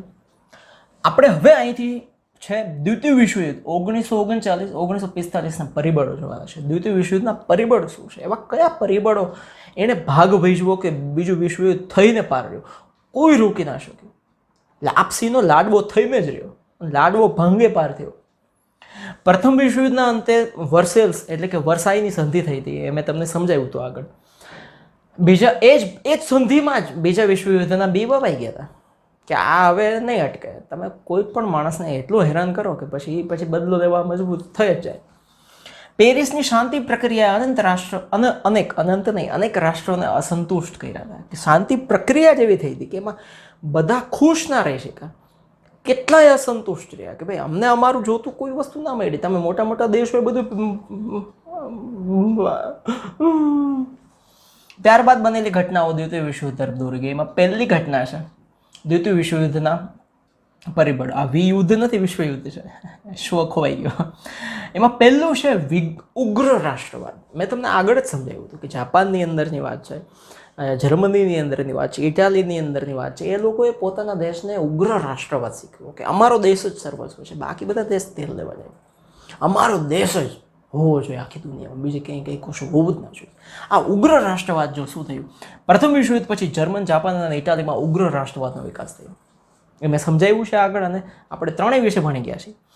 વર્સેલ્સની સંધિ થઈ જર્મની અને એની પ્રજા ક્યારેય ભૂલી ના શકે કે એના ઉપર જ અત્યાચાર હતો. ને શું કેવો અત્યાચાર હતો જો કે પરિણામે જર્મનીમાં નાઝીવાદ વિચારસરણી આવી. આખું જર્મનીનો નાઝીવાદ આપણે ભણી ગયા. જ્યાં જ્યાં જર્મન પ્રજા વસતી હોય તે પ્રદેશ જર્મનીને મળવો જોઈએ તેમ કહી ઓસ્ટ્રિયા અને ચેકોસ્લોવેકિયાના કેટલાક પ્રદેશો હિટલરે હડપ કરી દીધા. નાઝીવાદ આવ્યો એટલે હિટલર જે જર્મનીના રાષ્ટ્રપતિ હતા એ ગુજરી ગયા. એની જગ્યાએ હિટલર આવ્યો. હિટલર એક જ વસ્તુ નક્કી કરી કે જ્યાં જે જર્મન પ્રજા રહેતી હોય, એટલે કે ઓસ્ટ્રેલિયામાં જર્મન પ્રજા રહેતી હતી, બીજું ચેકોસ્લોવેકિયામાં જર્મન પ્રજા રહેતી હતી, ચેકોસ્લોવેકિયા ત્યાં પણ જર્મન પ્રજા રહેતી હતી. એટલે એણે એવું નક્કી કર્યું જ્યાં જર્મન પ્રજા રહીએ એ પ્રદેશ જર્મનીના હોવા જોઈએ. એમ કહીને આ ઓસ્ટ્રિયા અને ચેકોસ્લોવેકિયા બે હડપ કરી લીધા. કોણે? હિટલર સાહેબે. વર્સલ્સની સંધિમાં ઇટાલીની અવગણના થઈ. ઇટાલીને જોઈએ એવા પ્રદેશો કે કાંઈ આપ્યું નહીં. એની પ્રજાએ ભૂલી ના શકી. ઇટાલીમાં બેનિટો મુસોલિની આવ્યો, એણે ફાસિસ્ટ પક્ષ સ્થાપ્યો, ખબર છે, આપણે આગળ જોઈ લીધું. એને ઉગ્ર રાષ્ટ્રવાદ શરૂ કર્યો અને સામ્રાજ્યવાદી નીતિ અપનાવી. સામ્રાજ્યવાદી નીતિ એટલે શું? આપણું સામ્રાજ્ય વિસ્તાર. બીજી બાજુ એશિયામાંથી જાપાને પણ સામ્રાજ્યવાદની દોડમાં ઝંપલાવ્યું કે આપણે આપણું સામ્રાજ્ય વિસ્તાર, બધા પોતાના દેશ પ્રદેશ વિસ્તારે છે, તો આપણને શું વાંધો છે? આમ વિશ્વ શાંતિ જોખમરૂપ થઈ ગઈ. બધા જ પોતાનું જમીન વિસ્તારે, તો હવે જમીન કાંઈ થોડી કંઈ એવી છે, એ તો હલ તો થાય જ. તો આ પહેલું થઈ ગયું શું કે ઉગ્ર રાષ્ટ્રવાદ થયો. ક્યાં? ઇટાલી, જાપાન અને જર્મનીમાં. હવે બીજો પોઈન્ટ, બીજું પરિબળ, બીજા વિશ્વયુદ્ધનું બીજું પરિબળ એ છે જૂથબંધીઓ.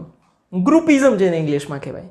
બધા જૂથમાં, ગ્રુપમાં ગોઠવાઈ ગયા. આ દેશ કે અમારા 2-3 દેશનું ગ્રુપ, આ કે અમારું ગ્રુપ, ઓલું કે અમારું ગ્રુપ.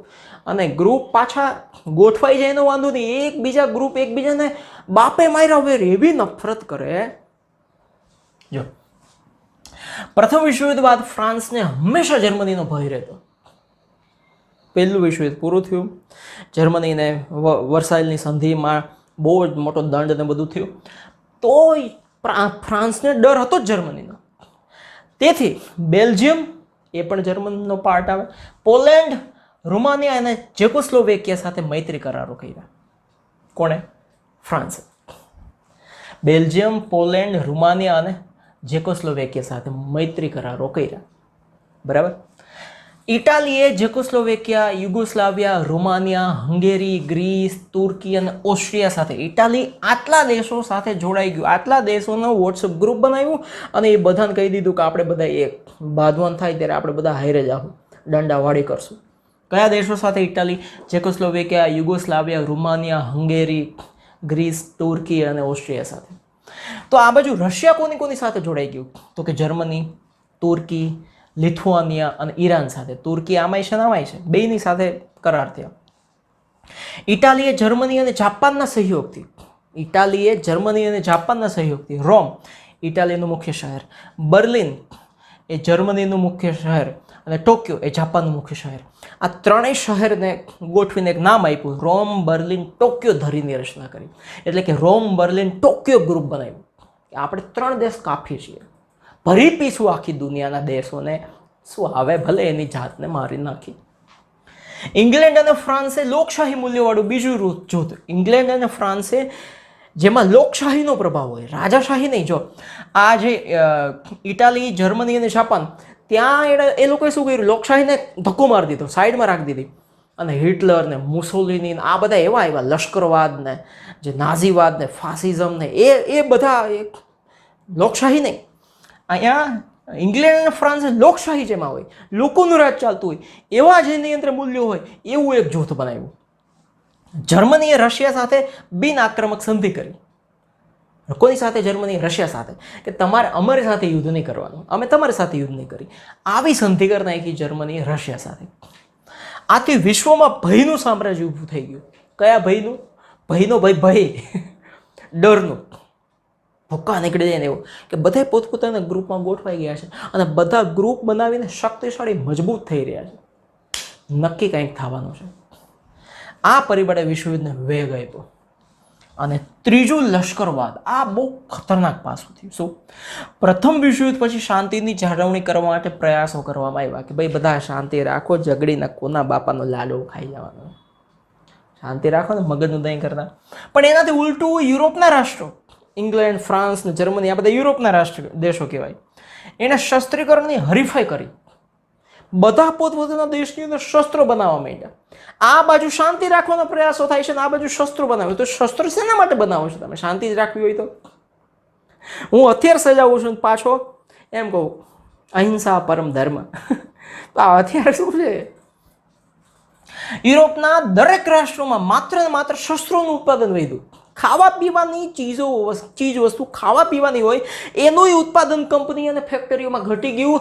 એની જગ્યાએ યુરોપના બધા જ રાષ્ટ્રો, જેટલા યુરોપના દેશો હતા એ બધા દેશોની અંદર બચ્ચા સૌથી વધારે શસ્ત્રો બનાવવાનું શરૂ થઈ ગયા.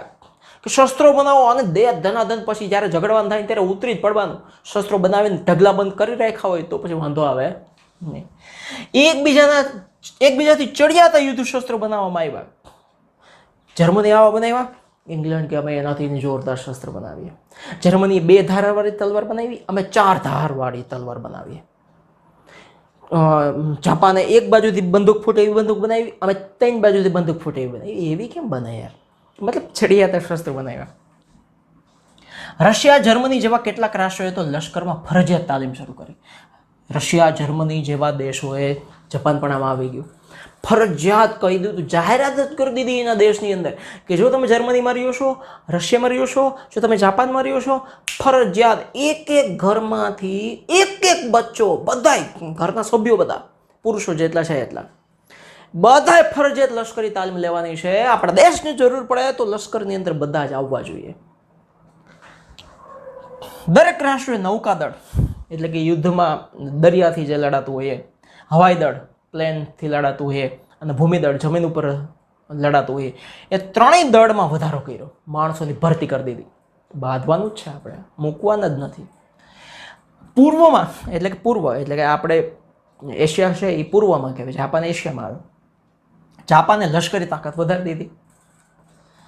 આખરે ઇંગ્લેન્ડ અને ફ્રાન્સ પણ પોતાની શસ્ત્ર સજ્જતામાં વધારો કરતા. ઇંગ્લેન્ડ અને ફ્રાન્સે જબરદાર શસ્ત્રો બનાવીને કહી દીધું કે અમે કંઈ ગાંજા જાય એમ નથી, અમારી પાસે છે એ બધું. હા, આમ કરતા દ્વિતીય વિશ્વ યુદ્ધના નગારા વાગવા માંડ્યા, બધા લશ્કરો વધારવા માંડ્યા. હવે આટલું બધું તમે સજ્જ કરો છો તો પછી યુદ્ધને એમ થાય ને કે હવે તો થઈ જાય.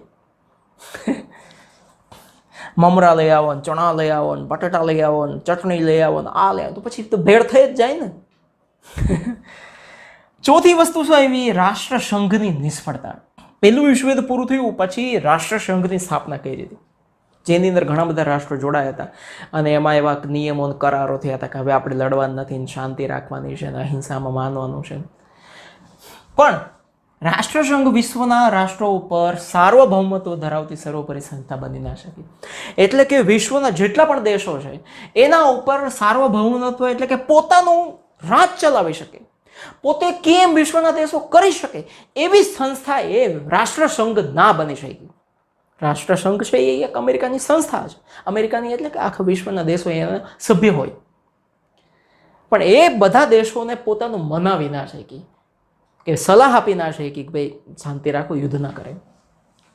એની પાસે પોતાના આદર્શોનું પાલન કરવા માટે હવે રાષ્ટ્રસંઘના અમુક આદર્શ હોય કે લડાઈ નહીં કરવાની, બીજા દેશો સાથે ઝઘડા નહીં કરવાના, અને થાય તો અમે કઈ એ રીતે સોલ્યુશન લઈ આવવાનું, અને જો કોઈ દેશ આડાવડો થાય તો એને ત્યાં લશ્કર મોકલીને એને શાંત રાખવા માટે લશ્કર તો હોવું જોઈએ ને.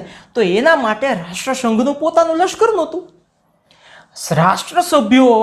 સભ્ય રાષ્ટ્રો રાષ્ટ્રસંઘ પાસે પોતાનો ઝઘડો લાવવા કે તેનો ચુકાદો માન્ય રાખવા બંધાયેલા નહોતા. પાછો એક નિયમ આ એણે કર્યો કે ભાઈ જેટલા આખા રાષ્ટ્રસંઘની અંદર વિશ્વના જેટલા દેશો અમારા સભ્ય હોય, બરાબર, જેમ કે હું વોટ્સઅપ ગ્રુપ છું, હું રાષ્ટ્રસંઘ છું, તો એની અંદર 100 સભ્યો છે, મેમ્બર છે, તો એને એકબીજાનો ઝઘડો થાય તો એ ઝઘડો તમારે મારી પાસે એડમિન પાસે લઈ આવવાનો, એવો કોઈ નિયમ નહોતો. અને બીજું કે જો ઝઘડો થાય છે તો હું જે ચુકાદો આપું એ તમારે માની લેવાનો, એવો કોઈ નિયમ નહોતો. તો રાષ્ટ્રસંઘને શું કઈ આરતી ઉતારવાની છે, અગરબત્તી કરવાની છે? કેટલાક રાષ્ટ્રો તો રાષ્ટ્રસંઘમાંથી બહાર નીકળી ગયા, અમારે રહેવું જ નથી, કાંઈ કામ નથી અમારે. શરૂઆતમાં રશિયા અને જર્મનીએ રશિયા અને જર્મનીએ પહેલા જ છેડફાડ નાખ્યો, અમારે નથી રહેવું. રાષ્ટ્રસંઘને ગાળો દઈ દીધી, ઘર ભેગું થાને સભ્યવાળી. ત્યાર પછી ઇટાલી અને જાપાની બહાર નીકળી ગયા, અને એણે બાનું કીધું કે રશિયા અને જર્મની બહાર નીકળે, અમે બહાર નીકળી જાય, અમારે કંઈ કામ નથી, તમે પાણીપુરી ખવડાવતા જ નથી, એટલે અમારે નથી રહેવું અહીંયા, જે થાય કરો.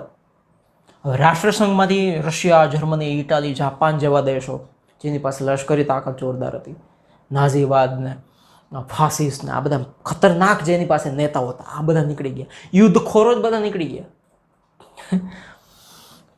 અને ઇટાલી અને જાપાન શું કામ નીકળી ગયા? ઇટાલીએ એબિસિનિયાની આઝાદી ઝૂંટવી લીધી, અને ઇટાલીનું જ્યારે આપણે ભણ્યા હતા ત્યારે ખબર છે કે ઇટાલીને જોઈએ એટલા પ્રદેશો નહોતા મળ્યા, એટલે એને અવગણના થઈ હતી, સીધી વાત છે. અને જાપાને મંચુરિયા ઉપર આક્રમણ કર્યું, મંચુરિયમ નહીં હો, મંચુરિયા ઉપર આક્રમણ કર્યું. અને જર્મનીએ જેકોસ્લોવેકિયાના કેટલાક પ્રદેશો હડપ કરી લીધા. ત્રણેય દેશો જો હડપી જ હતા, છતાંય રાષ્ટ્રસંઘ એને અટકાવી શક્યા નહીં. ઇટાલીએ એબિસિનિયાની આઝાદી છૂટવી લીધી, જાપાને મંચુરિયા જીતી લીધું, જર્મનીએ ચેકોસ્લોવેકિયા જીતી લીધું, તો એ રાષ્ટ્રસંઘ ચૂપ, કાંઈ અટકાવી જ ના શક્યા. એટલે જુદા જુદા રાષ્ટ્રોની સત્તા લાલસા, આ જે જાપાન, જર્મની, ઇટાલી, આ બધાની સત્તા લાલસા કે વધારે દેશો ઉપર અમારી સત્તા હોવી જોઈએ, એની લાલસા. અને સત્તા ભક્તિ રાષ્ટ્રસંઘમાં બળવાન બની. રાષ્ટ્રસંઘમાં એમ જેની પાસે સત્તા છે એનું બધું હાલશે. રાષ્ટ્રસંઘ જૂથબંધી અટકાવી શક્યું નહીં, બધા પોતપોતાના ગ્રુપ બનાવી લેતા, એને રાષ્ટ્રસંઘ રોકી શક્યું નહીં. એટલે રાષ્ટ્રસંઘની આ સૌથી મોટી નિષ્ફળતા હતી. અને પાંચમું વર્સેલ્સની સંધિ, એટલે કે વર્સાઈની સંધિ. અહીંયાથી આપણે જઈએ ને દિલ્હીથી ફ્લાઇટ પકડીને જવાનું ફ્રાન્સમાં. ફ્રાન્સની બાજુમાં એક શહેર છે, એનું નામ છે વર્સાઈ, જેને આપણે વર્સેલ્સ લખીએ છીએ, પણ ખરું નામ છે વર્સાઈ. ત્યાં મોટો પેલેસ જ છે રાજાનો. એ સમયે જે બધા ફ્રાન્સની અંદર રાજ કરતા ને મોટા મોટા રાજાઓ, હજી વર્ષો થઈ ગયા એ પહેલાં, એનો મોટો જબરદસ્ત પેલેસ છે વર્સાઈનો પેલેસ, ગજબ. હું એકવાર ગયો હતો ત્યાં ઘણા વર્ષો પહેલાં સપનામાં. આપણને કોણ લઈ જાય? આપણને કાળા કૂતરા ભાંતા ન હોય લઈ જાય કોઈ? એ વર્સાઈનો જે પેલેસ છે, પણ ગૂગલમાં જોયો હોય ને, એ પેલેસની અંદર સંધિ થઈ હતી, કરારો થયા હતા, દસ્તાવેજો થયા હતા, સહીઓ થઈ હતી, એટલે કહેવાય છે વર્સાઈની સંધિ. બરાબર. પ્રથમ વિશ્વયુદ્ધને અંતે પેરિસ શાંતિ પ્રક્રિયામાં, પેરિસમાં બધા ભેગા થયા, એફિલ ટાવર છે ને ત્યાં, એટલે પેરિસની બાજુમાં વર્સાઈ શહેરમાં બધા ભેગા થયા, ત્યાં શાંતિ પ્રક્રિયામાં વર્સેલ્સની સંધિ કરવામાં આવી. હવે જો જર્મનીને પેટમાં ક્યાં દુખ્યું, પહેલા વિશ્વયુદ્ધમાં જર્મની હારી ગયું, હવે પેટમાં શું દુખ્યું એ જુઓ તમે. એમાં જર્મનીને જવાબદાર ગણવામાં આવ્યું. આ વર્સાઇલ્સની જે સંધિ થઈ એમાં એમ જ બધાય ભેગા થઈને એમ જ કીધું, જર્મની તારો જ વાંક છે, તું જ છો આમાં, બધે છે ને તું જ છો જર્મની. જર્મનીને નીચે મુંડી રાખીને સાંભળી લેવું પડ્યું. એટલું જ નહીં, ગાળો જ ખાલી પડી હોત તો વાંધો નહીં, જર્મની ભૂલી જાત. પણ ત્રીજો પોઈન્ટ જો, યુદ્ધ દંડ પેટે 6.5 અબજ પાઉન્ડની રકમ ફટકારવામાં આવી. કાઢો રોકડા કાઢો. 6.5 અબજ રૂપિયા હોત તો એ વાત જુદી છે, તો એ 650 કરોડ રૂપિયા થાય. બરાબર છે. પણ 650 કરોડ ગુણ્યા જેટલા પાઉન્ડના ભાવ, એટલા પાઉન્ડનો દંડ થયો. ભૂકા નીકળી જાય ને 6.5 6 અબજ એટલે 1 અબજ એટલે 100 કરોડ, 650 અબજ પાઉન્ડ. હવે એ સમયે આ રકમ કેટલી કહેવાય? હે. અને બીજું, એનો રૂહર પ્રાંત એટલે કે રૂહર પ્રદેશ હતો, એ હડપી લેવામાં આવ્યો. જર્મનીની રાઇન નદી હતી, એ આંતરરાષ્ટ્રીય જળમાર્ગ માટે કહી દીધું ખુલ્લી કરી નાખો. હવે યુદ્ધ દંડ 6.5 અબજ પાઉન્ડ, રૂહર પ્રાંત લઈ લીધો, રાઇન નદી ખોલવા મજબૂર કર્યું. અપમાનજનક અને અન્યાયી સંધિ જર્મની પર ઠોકી બેસવડાવવા એવી, જે જર્મની કોઈ દી ભૂલી ના શક્યું. જર્મનીના સરમુખ ત્યારે આવ્યા પછી જે એડોલ્ફ હિટલર, એણે આ વર્સેલની જે સંધિ થઈ ને, કાગડિયા થયા ને, એણે શું કીધું ખબર? આ તો કાગળનું ચિત્રું છે. શેની સંધિ? કઈ સંધિ? શેની સંધિ? ફગાવી દીધો કાગળ. આથી જર્મનીની પ્રજાને યુદ્ધનું પ્રોત્સાહન મળ્યું. હા, હિટલર છે, હિટલર અમારો તારણહાર છે. આવ્યું તો ઉપર, હા, અમારો તારણહાર છે. બીજી બાજુ જાપાનને પણ આ જ સંધિથી અસંતોષ હતો, એ ખુશ નહોતો. આમ વર્સેલ્સની સંધિ કોઈને કોઈ પ્રકારે કેટલાક રાષ્ટ્રોને અન્યાય થયો હતો, માટે વર્સેલની સંધિમાં જ બીજા વિશ્વયુદ્ધના બી વવાઈ ગયા. અને અહીંયા જ્યાં હિટલરનું પૂરું થયું ત્યાંથી જો છઠ્ઠું પરિબળ છે, બીજા વિશ્વયુદ્ધના 5 પરિબળો પછીનું છઠ્ઠું પરિબળ શું થયું? એડોલ્ફ હિટલરની સામ્રાજ્યવાદી મહત્વાકાંક્ષા. સામ્રાજ્યવાદી મહત્વાકાંક્ષા યાદ રાખજો બાળકો. સામ્રાજ્યવાદી એટલે શું? એનું સામ્રાજ્ય સૌથી વધારે ફેલાવવું જોઈએ, એને પોતે વધારેમાં વધારે પ્રદેશોનો રાજા હોવો જોઈએ, એ એની મહત્વાકાંક્ષા હતી, એમ્બિશન હતું એનું, હું જ હોવો જોઈએ બધે. હિટલર બીજા વિશ્વયુદ્ધના પાયામાં હતો. બીજા વિશ્વયુદ્ધનો પાયો મજબૂત કર્યો હોય, નાખ્યો હોય તો કોઈ હિટલર, એડોલ્ફ હિટલર.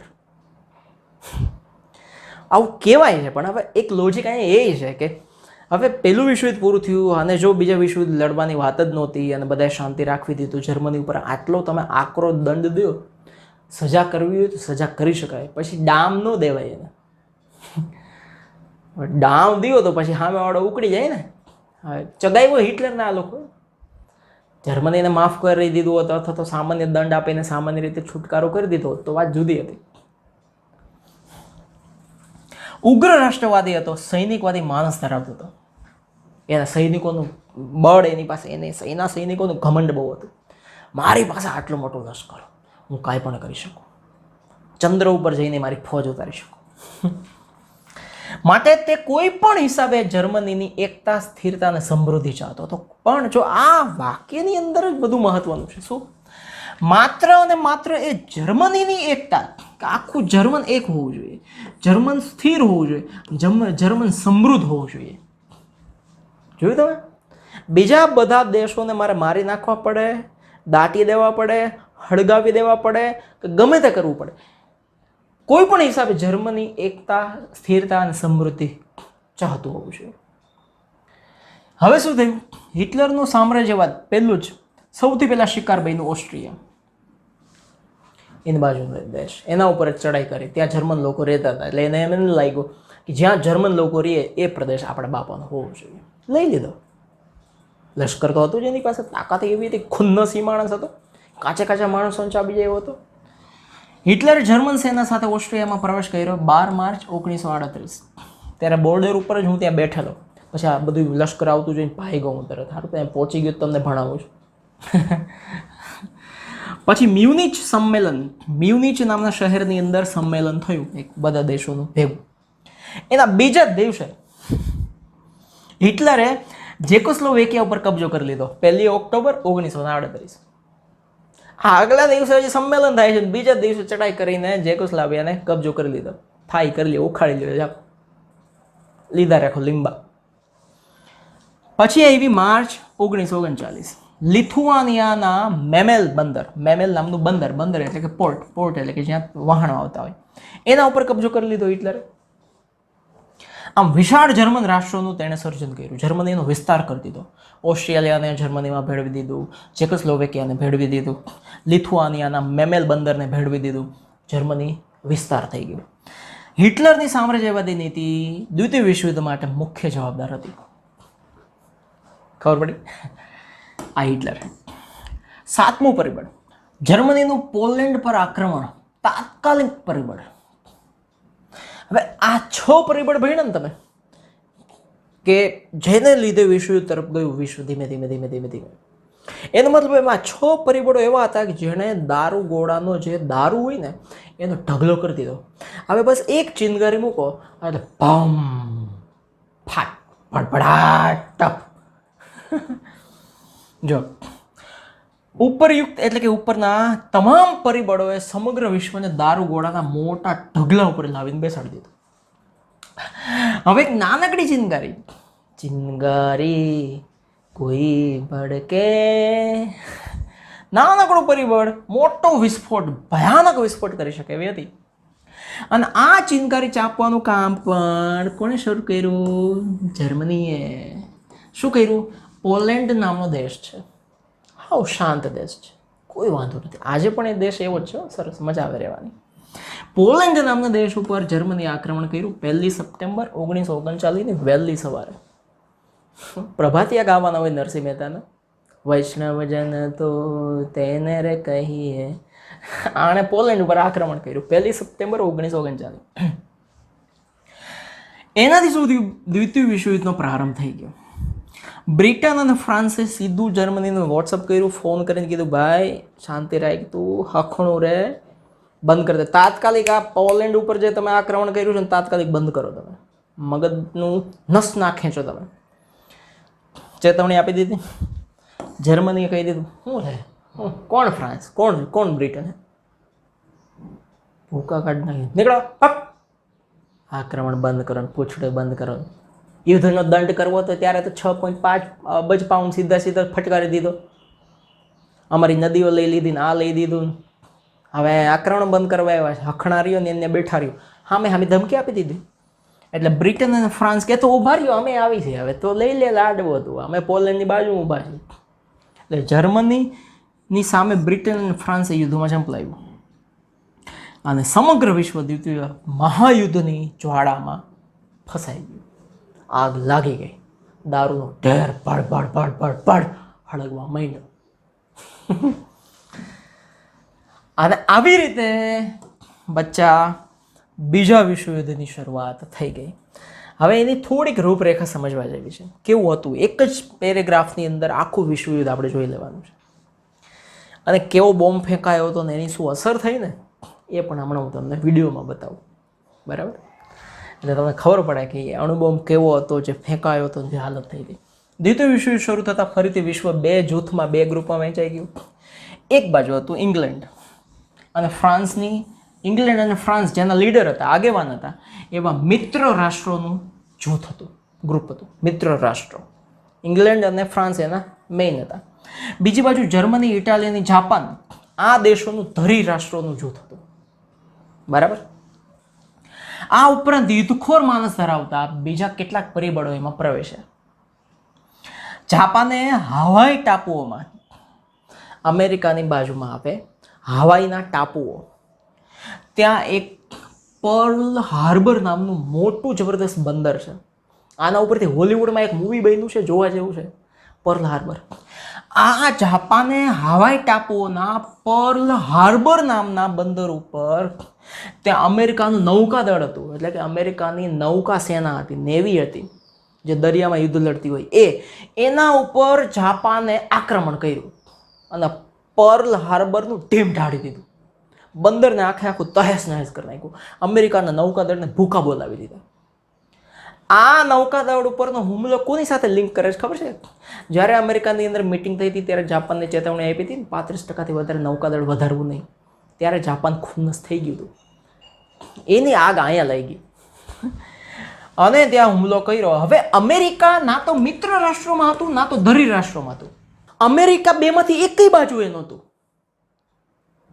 એ અમેરિકા શું હતું? તટસ્થ હતું, કે ના મિત્ર રાષ્ટ્રો બાજુ, ના ધરી રાષ્ટ્રો બાજુ. હવે એમાં એના બંદર ઉપર, પર્લ હાર્બર ઉપર હુમલો થાય છે. હવાઈના ટાપુઓમાં અમેરિકાના નૌકાદળને ભૂખા નીકળી ગયા છે. એટલે અમેરિકાએ હવે તટસ્થની નીતિ છોડી દીધી કે હું એકેય દેશ બાજુ નથી, મિત્ર રાષ્ટ્ર બાજુ નથી, ધરી રાષ્ટ્ર બાજુ નથી. એવી એની જે મત હતો ને અમેરિકાનો, એ છોડીને અમેરિકાએ સીધો હુમલો કર્યો જાપાન ઉપર. અને અમેરિકા, સીધી વાત છે, પછી ધરી રાષ્ટ્ર જાપાન, ઇટાલી, જર્મની એ બાજુ તો જોડાય જ નહીં, કારણ કે જાપાન જેની બાજુ હોય એ બાજુ અમેરિકા જાય નહીં, કારણ કે જાપાને હુમલો કર્યો છે. એટલે શું થયું? મિત્ર રાષ્ટ્રો સાથે અમેરિકા જોડાઈ ગયું. એટલે મિત્ર રાષ્ટ્રો જે હતા, ઇંગ્લેન્ડ અને ફ્રાન્સ જેના મેઇન લીડર હતા, એની તાકાત વધી ગઈ. હવે શું થયું? બરાબર વિશ્વયુદ્ધનું ઘમસાણ ચાલતું હતું. બધા દેશો એકબીજા ઉપર એવા હલ્લા બોલતા હતા, કરોડો લાખો રૂપિયાનો ખર્ચ થતો હતો, હજારો સૈનિકો, લાખો સૈનિકો માર્યા ગયા હતા અને દેહ ધનાધન મિસાઇલો બધું છૂટતું હતું. એમાં જાપાનની તાકાત ગજબ હતી. જાપાનની તાકાત ગજબ હતી. જાપાન ત્યારે શક્તિશાળી જ હતું.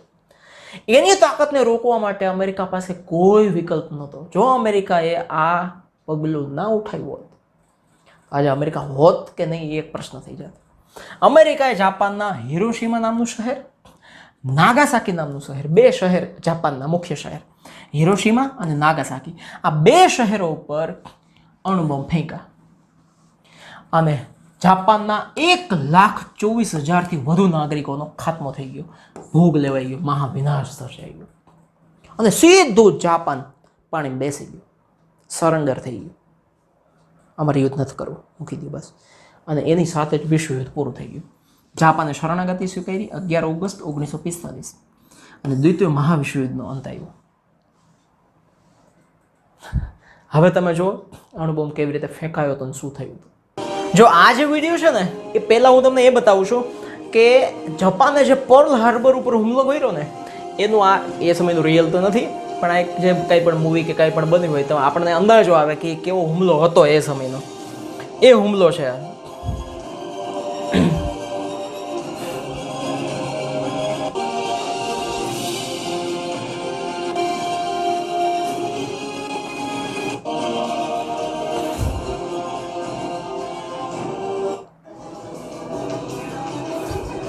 આ બંદર છે.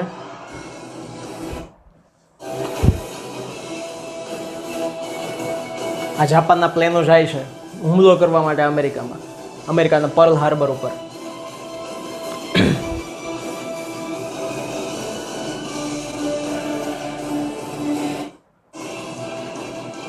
હા, હમણાં જોયું ને તમે બંદર?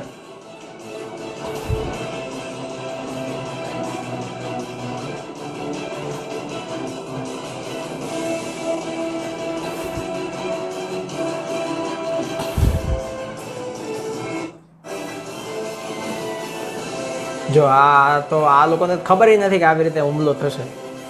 અને જો હવે આ નીચે જો દેખાય છે મિસાઇલ બોમ્બ, એ છોડવાનું શરૂ કરી દીધું.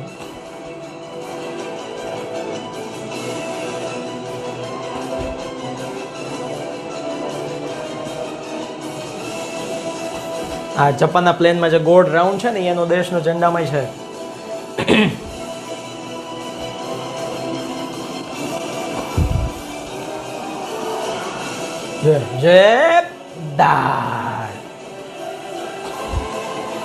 ઉડાડે છે ને.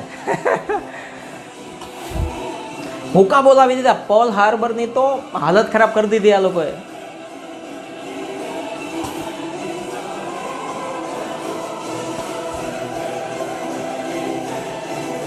જોઈ લ્યો. હા, આમ જો શું હાલત કરી છે.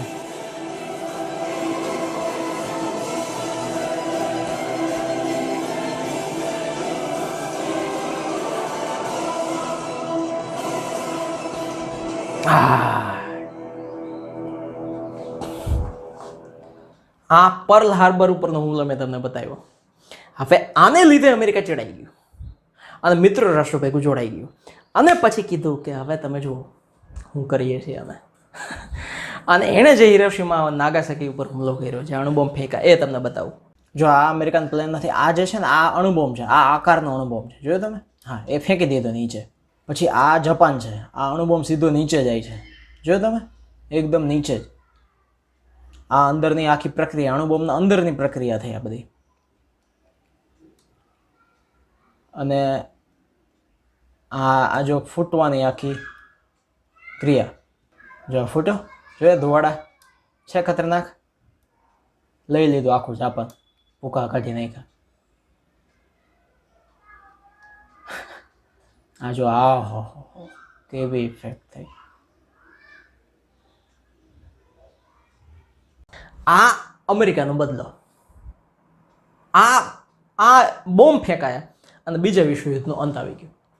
હવે આપણે એ જોવાનું છે કે બીજા વિશ્વયુદ્ધના પરિણામો, તાત્કાલિક પરિણામો શું થયા. પહેલું જ પરિણામ તો આવે ને, કંઈ પરીક્ષા દીધી છે, યુદ્ધ થયું તેના પરિણામ આવે. પહેલું આર્થિક પરિણામ, આ મહાવિશ્વયુદ્ધથી ભયંકર વિનાશ થયો આખા વિશ્વમાં. આ વિનાશ, બે વિનાશ આપણે જોયા, તો બીજું તો એવું કેટલું થયું હશે. દ્વિતીય વિશ્વયુદ્ધના ભાગ લેનાર તમામ રાષ્ટ્રોને પુષ્કળ ખર્ચો તો થાય ને, બાંધવામાં ખર્ચો ન થાય? શસ્ત્રો બનાવવામાં કરોડો અબજો રૂપિયા ખર્ચાઈ જાય. કેવો ખર્ચો થયો એ તમે જુઓ ખાલી. અમેરિકા તો છેલ્લે જોડાયું ને, તો અમેરિકાએ $350 અબજ ખર્ચ કરી નાખ્યો. $350 અબજ. બાપ રે, 1 અબજ એટલે 100 કરોડ થાય. $350 અબજ ખર્ચ કર્યો અમેરિકાએ. બીજા રાષ્ટ્રો $1000 કરતા વધારે ખર્ચ કરી નાખ્યો. એટલી જ કિંમતી સંપત્તિનો નાશ થયો. ઇંગ્લેન્ડે પોતે 2000 કરોડની મિલકત ગુમાવી દીધી. 2000 કરોડની મિલકત ગાયબ. જર્મનીની તો કલ્પના જ ક્યાં કરે યાર. દ્વિતીય વિશ્વયુદ્ધ માટે વિશ્વના રાષ્ટ્રો યુદ્ધમાં ઉપયોગી શસ્ત્ર સરંજામના, બીજા વિશ્વયુદ્ધની પહેલા આપણે હમણાં જ ભણ્યા આગળ, બધા શસ્ત્રો બનાવવામાં મંડી પડ્યા હતા. જીવન જરૂરી વસ્તુનું ઉત્પાદન જ નહોતું થયું. એટલે થયું શું? જીવન જરૂરિયાતની ચીજ વસ્તુઓની અછત ઊભી થઈ ગઈ, ઉત્પાદન ઘટી ગયું, ફુગાવો વધ્યો. ફુગાવો એટલે શું? કે જેની જે કિંમત હોય એના કરતાં એની કિંમત લાખ હજાર ગણી થઈ જાય. એક બ્રેડ હજારો રૂપિયામાં વેચાવા માંડ્યા. એને કહેવાય ફુગાવો. કારણ કે અછત ઊભી થઈ જાય, છે જ નહીં કોઈની પાસે. તો આખા ગુજરાતની અંદર હું એક જ શિક્ષક ભણાવતો હોય તો હું કેટલા રૂપિયા લઉં? ફુગાવો થઈ જાય. લોકોને રોજીરોટીની મુશ્કેલી પડવા માંડી. બજારોમાં જરૂરી માલની તંગી પડવા માંડી. લોકોનું આર્થિક જીવન અસ્ત વ્યસ્ત થઈ ગયું, તહેસ નહેસ થઈ ગયું બધા. પરિણામે વિશ્વના રાષ્ટ્રો મહામંદીમાં ધકેલાઈ ગયા અને વિશ્વના રાજકારણમાં, અર્થકારણમાં યુગ પ્રવર્તક ફેરફારોથી આખું રાજકારણ વિશ્વનું બદલાઈ ગયું, આખા વિશ્વનું અર્થતંત્ર બદલાઈ ગયું બીજા વિશ્વયુદ્ધના અંતે. આ પહેલું પરિણામ. બીજું પરિણામ, ચીનમાં સામ્યવાદ સ્થપાઈ ગયો. શું કામ સ્થપાણું? જો રશિયામાં થયેલ બોલ્શેવિક ક્રાંતિ, રશિયામાં બોલ્શેવિક ક્રાંતિ થઈ હતી, આગળના પાઠમાં આપણે ભણી ગયા છીએ. એ સામ્યવાદી ધોરણે ભાવિ વિકાસ પથ ઝડપથી કંડારી જે પ્રગતિ હાંસલ કરી, બોલ્શેવિક ક્રાંતિ થઈ, રશિયામાં સામ્યવાદ આવી ગયો. અને એ સામ્યવાદ એટલે શું? એક પ્રકારનું એક જ નેતા રાજ કરતો હોય એક રીતે, બરાબર, અને એ જ બધું ચાલતું હોય, લોકશાહી નહીં. એ સામ્યવાદી નીતિને આધારે વિકાસ કર્યો, જબરદસ્ત વિકાસ કર્યો રશિયાએ. એટલે એનાથી વિશ્વભરના ઘણા રાષ્ટ્રો પ્રભાવિત થયા. રશિયા કેટલો વિકાસ કરી ગયું સામ્યવાદથી, ચીન એનાથી પ્રભાવિત થયું. અને બીજી બાજુ જાપાન બીજા વિશ્વયુદ્ધના અંતે હિરોશીમા નાગાસાકીમાં અણુબોમ્બ ફેંકાઈ ગયા એટલે એની શક્તિ ખતમ થઈ ગઈ હતી. એટલે જાપાનની શક્તિ ખતમ થઈ એટલે જાપાનનો ચીન ઉપર પ્રભાવ હતો એ પ્રભાવ ઓછો થઈ ગયો. જેવો પ્રભાવ ઓછો થયો એનો લાભ લીધો ચીનના સામ્યવાદી માઓ ત્સે તુંગે. અને ચીનમાં એ જ સમયે ક્રાંતિ થઈ અને સામ્યવાદી શાસન સ્થાપી દીધું 1949માં. આજે પણ ચીન સામ્યવાદી છે. આ બીજું પરિણામ. ત્રીજું પરિણામ, ઠંડુ યુદ્ધ. ઠંડુ યુદ્ધ એટલે કે ફ્રીજમાં બેઠા બેઠા લડે ઠંડુ યુદ્ધ ના કહેવાય. તો શું ઠંડુ યુદ્ધ એટલે? કોલ્ડ વોર, જેને ઇંગ્લિશમાં કહેવાય, એનો જન્મ થયો. દૂરગામી પરિણામો, તાત્કાલિક નહીં, આના પરિણામો લાંબા ચાલ્યા. જો દ્વિતીય વિશ્વયુદ્ધ બાદ વિશ્વ બે મહાસત્તાઓમાં વેચાઈ ગયું. એક રશિયા આ બાજુ મહાસત્તા થઈ ગઈ અને બીજું અમેરિકા મહાસત્તા થઈ ગઈ. બધા વિશ્વ એમાં વેચાઈ ગયું. યુદ્ધ દરમિયાન બંને રાષ્ટ્રમિત્રો હતા, બંને એક જ પક્ષે રહીને લડ્યા હતા, રશિયા અને અમેરિકા. યુદ્ધ પછી બેના મતભેદો વધી ગયા. રશિયા કે હું મહાસત્તા બનું, અમેરિકા કે હું મહાસત્તા બનું. આમ લોકશાહી દેશ અમેરિકા લોકશાહી છે અને રશિયા સામ્યવાદી. બે એકબીજાના વિરોધી થઈ જાય ને, સીધી વાત છે. અહીંયા લોકશાહી હાલતી હોય, સામ્યવાદ, એટલે એકબીજાના વિરોધી થઈ ગયા. આમ આ બંને જૂથોમાં વિશ્વના અન્ય નાના રાષ્ટ્રો પોતાની અનુકૂળતા મુજબ જોડાઈ ગયા. જેને એમ લાગ્યું રશિયા સાથે બરાબર છે, આપણને સામ્યવાદ ગમે છે, રશિયાની નીતિ સારી છે, રશિયા સાથે જોડાઈ ગયા. અમેરિકા લોકશાહી છે, લોકશાહી જોવું જોઈએ. જે અમેરિકાને માનતા હતા, એના વિચારોને માનતા હતા, એના મતને માનતા હતા, અમેરિકા સાથે જોડાઈ ગયા. બંને જૂથો એકબીજાના મતનું ખંડન અને પોતાના મતના સમર્થન માટે જે વાક યુદ્ધો અને વિચાર યુદ્ધો આદર્યા એને કહેવાય ઠંડા યુદ્ધ. એટલે કે એકબીજાને ધમકીઓ આપવાની વાત. ખરેખર યુદ્ધ નહીં કરવાનું, લડાઈ ખરેખર નહીં કરવાની, એકબીજાને ધમકીઓ આપવાની કે અમેરિકાનો આ વિચાર હાવ ખરાબ છે, અમેરિકાની આ નીતિ હાવ ખરાબ છે. ગાળો દેવાનો, હું તને મારી નાખીશ, હું આમ કરી નાખીશ, હું તેમ કરી નાખીશ, હું આમ કરી નાખીશ, મારી તાકાત જોઈ છે, તું મને ઓળખે છે. આવું જે બોલવું, ખાલી લડાઈ નહીં કરવાની, આવું જે ખાલી બોલવું, એને કહેવાય ઠંડુ યુદ્ધ, કોલ્ડ વોર.